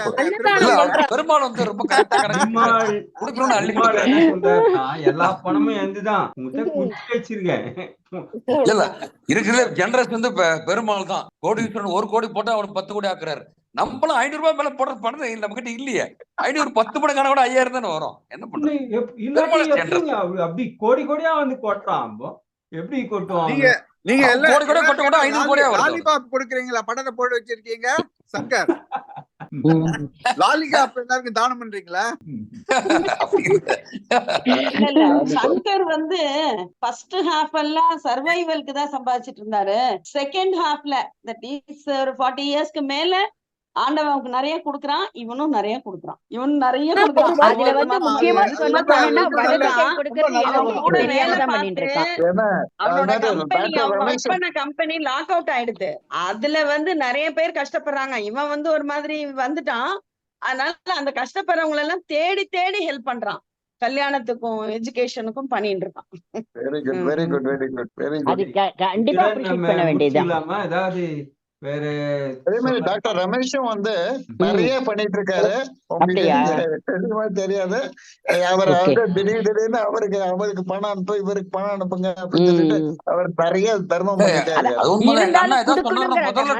பாத்தீங்களா? அதுதான் அந்த ஸ்கூலுக்கு கட்டுங்க, ஃபீஸ் கட்டணும். அந்த சாய் ஸ்கூல்ல ஏதாவது போட்டாலே டொனேஷன்னா டிரைவர் அவருக்கும் நல்ல மனசு. அந்த ரெண்டு பேரு கேட்டு இருக்காங்க. நான் போடுறேன், அந்த போஸ்ட் பண்றேன், நீங்க பாருங்க யாரால முடியும் பண்ணுவோம். நம்ம மெம்பர்லயே ஒருத்தர் இருக்காங்க. இன்னொருத்தர் பத்தியில அவருக்கு பொண்ணுக்கு வந்து ஒரு இது வேணுமா, என்னது தையல் மிஷின். அவளுக்கு காது கேட்காது, கண்ணு காதும் கேட்காது, பேசவும் முடியாது. அவளுக்கு ஏதாவது இந்த தையல் மிஷின் ஏதோ பார்த்து வச்சிருக்காராம். இது ரெண்டும் சொல்லியிருக்காங்க. நான் வந்து அதை போஸ்ட் பண்றேன். யாரால முடியுமோ நிச்சயமா அந்த அவரு வந்து ஃப்ரீயா கூட வேண்டாமா, அவர் ஏதோ ஜுவல்லர் எல்லாம் வித்துட்டு இருக்காராம். அதுல இருந்து வாங்கிக்க சொல்லுங்க, அதுல வேற பணத்துல கொடுக்குற அந்த அளவு ஒரு தன்மானத்தோட இருக்க. சரி, எங்க அம்மா அப்படிதான் சார். எங்க அம்மா கூட ரொம்ப தன்மானம். இன்னி வரைக்கும் எங்க அம்மாக்கு வேலையை விட்டுட்டா, எங்க அம்மாக்கு உடம்பு முடியல.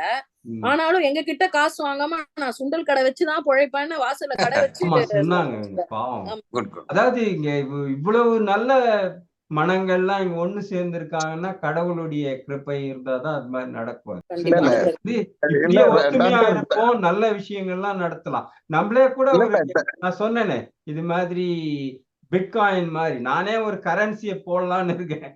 நம்ம கரன்சி நம்ம வந்து இந்தியாவுக்கு உதவும் இந்த பணம் அந்த மாதிரி வரும். நமக்கு கவலைப்படாது. டாக்டர் ரமேஷும் டாக்டர் சங்கரும் கொடுக்கறாங்கன்னா அவங்க மிஸ்ஸஸோட பர்மிஷன் இருக்கிறதுனால தான் கொடுக்கறாங்க. யாராவது பார்ட்னர் எதிர்த்தாலும் நடக்காது காரியம். கண்டிப்பா கொடுக்கறது முக்கியம் இல்ல. முக்கியமான விஷயம் என்னன்னா கொடையை யாருமே தடுக்காம இருந்தாலே போதும். கொடை வளரும். நம்ம முடிச்சுக்கலாம். ஒரு ஓம் 3 சாந்தி.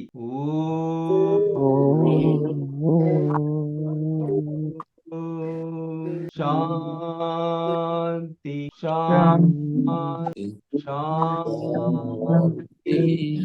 Thank you so much. நல்ல டைம் போச்சு. ரொம்ப நல்ல விஷயங்களை நம்ம பகிர்ந்துட்டோம். இது சோ ஹாப்பி.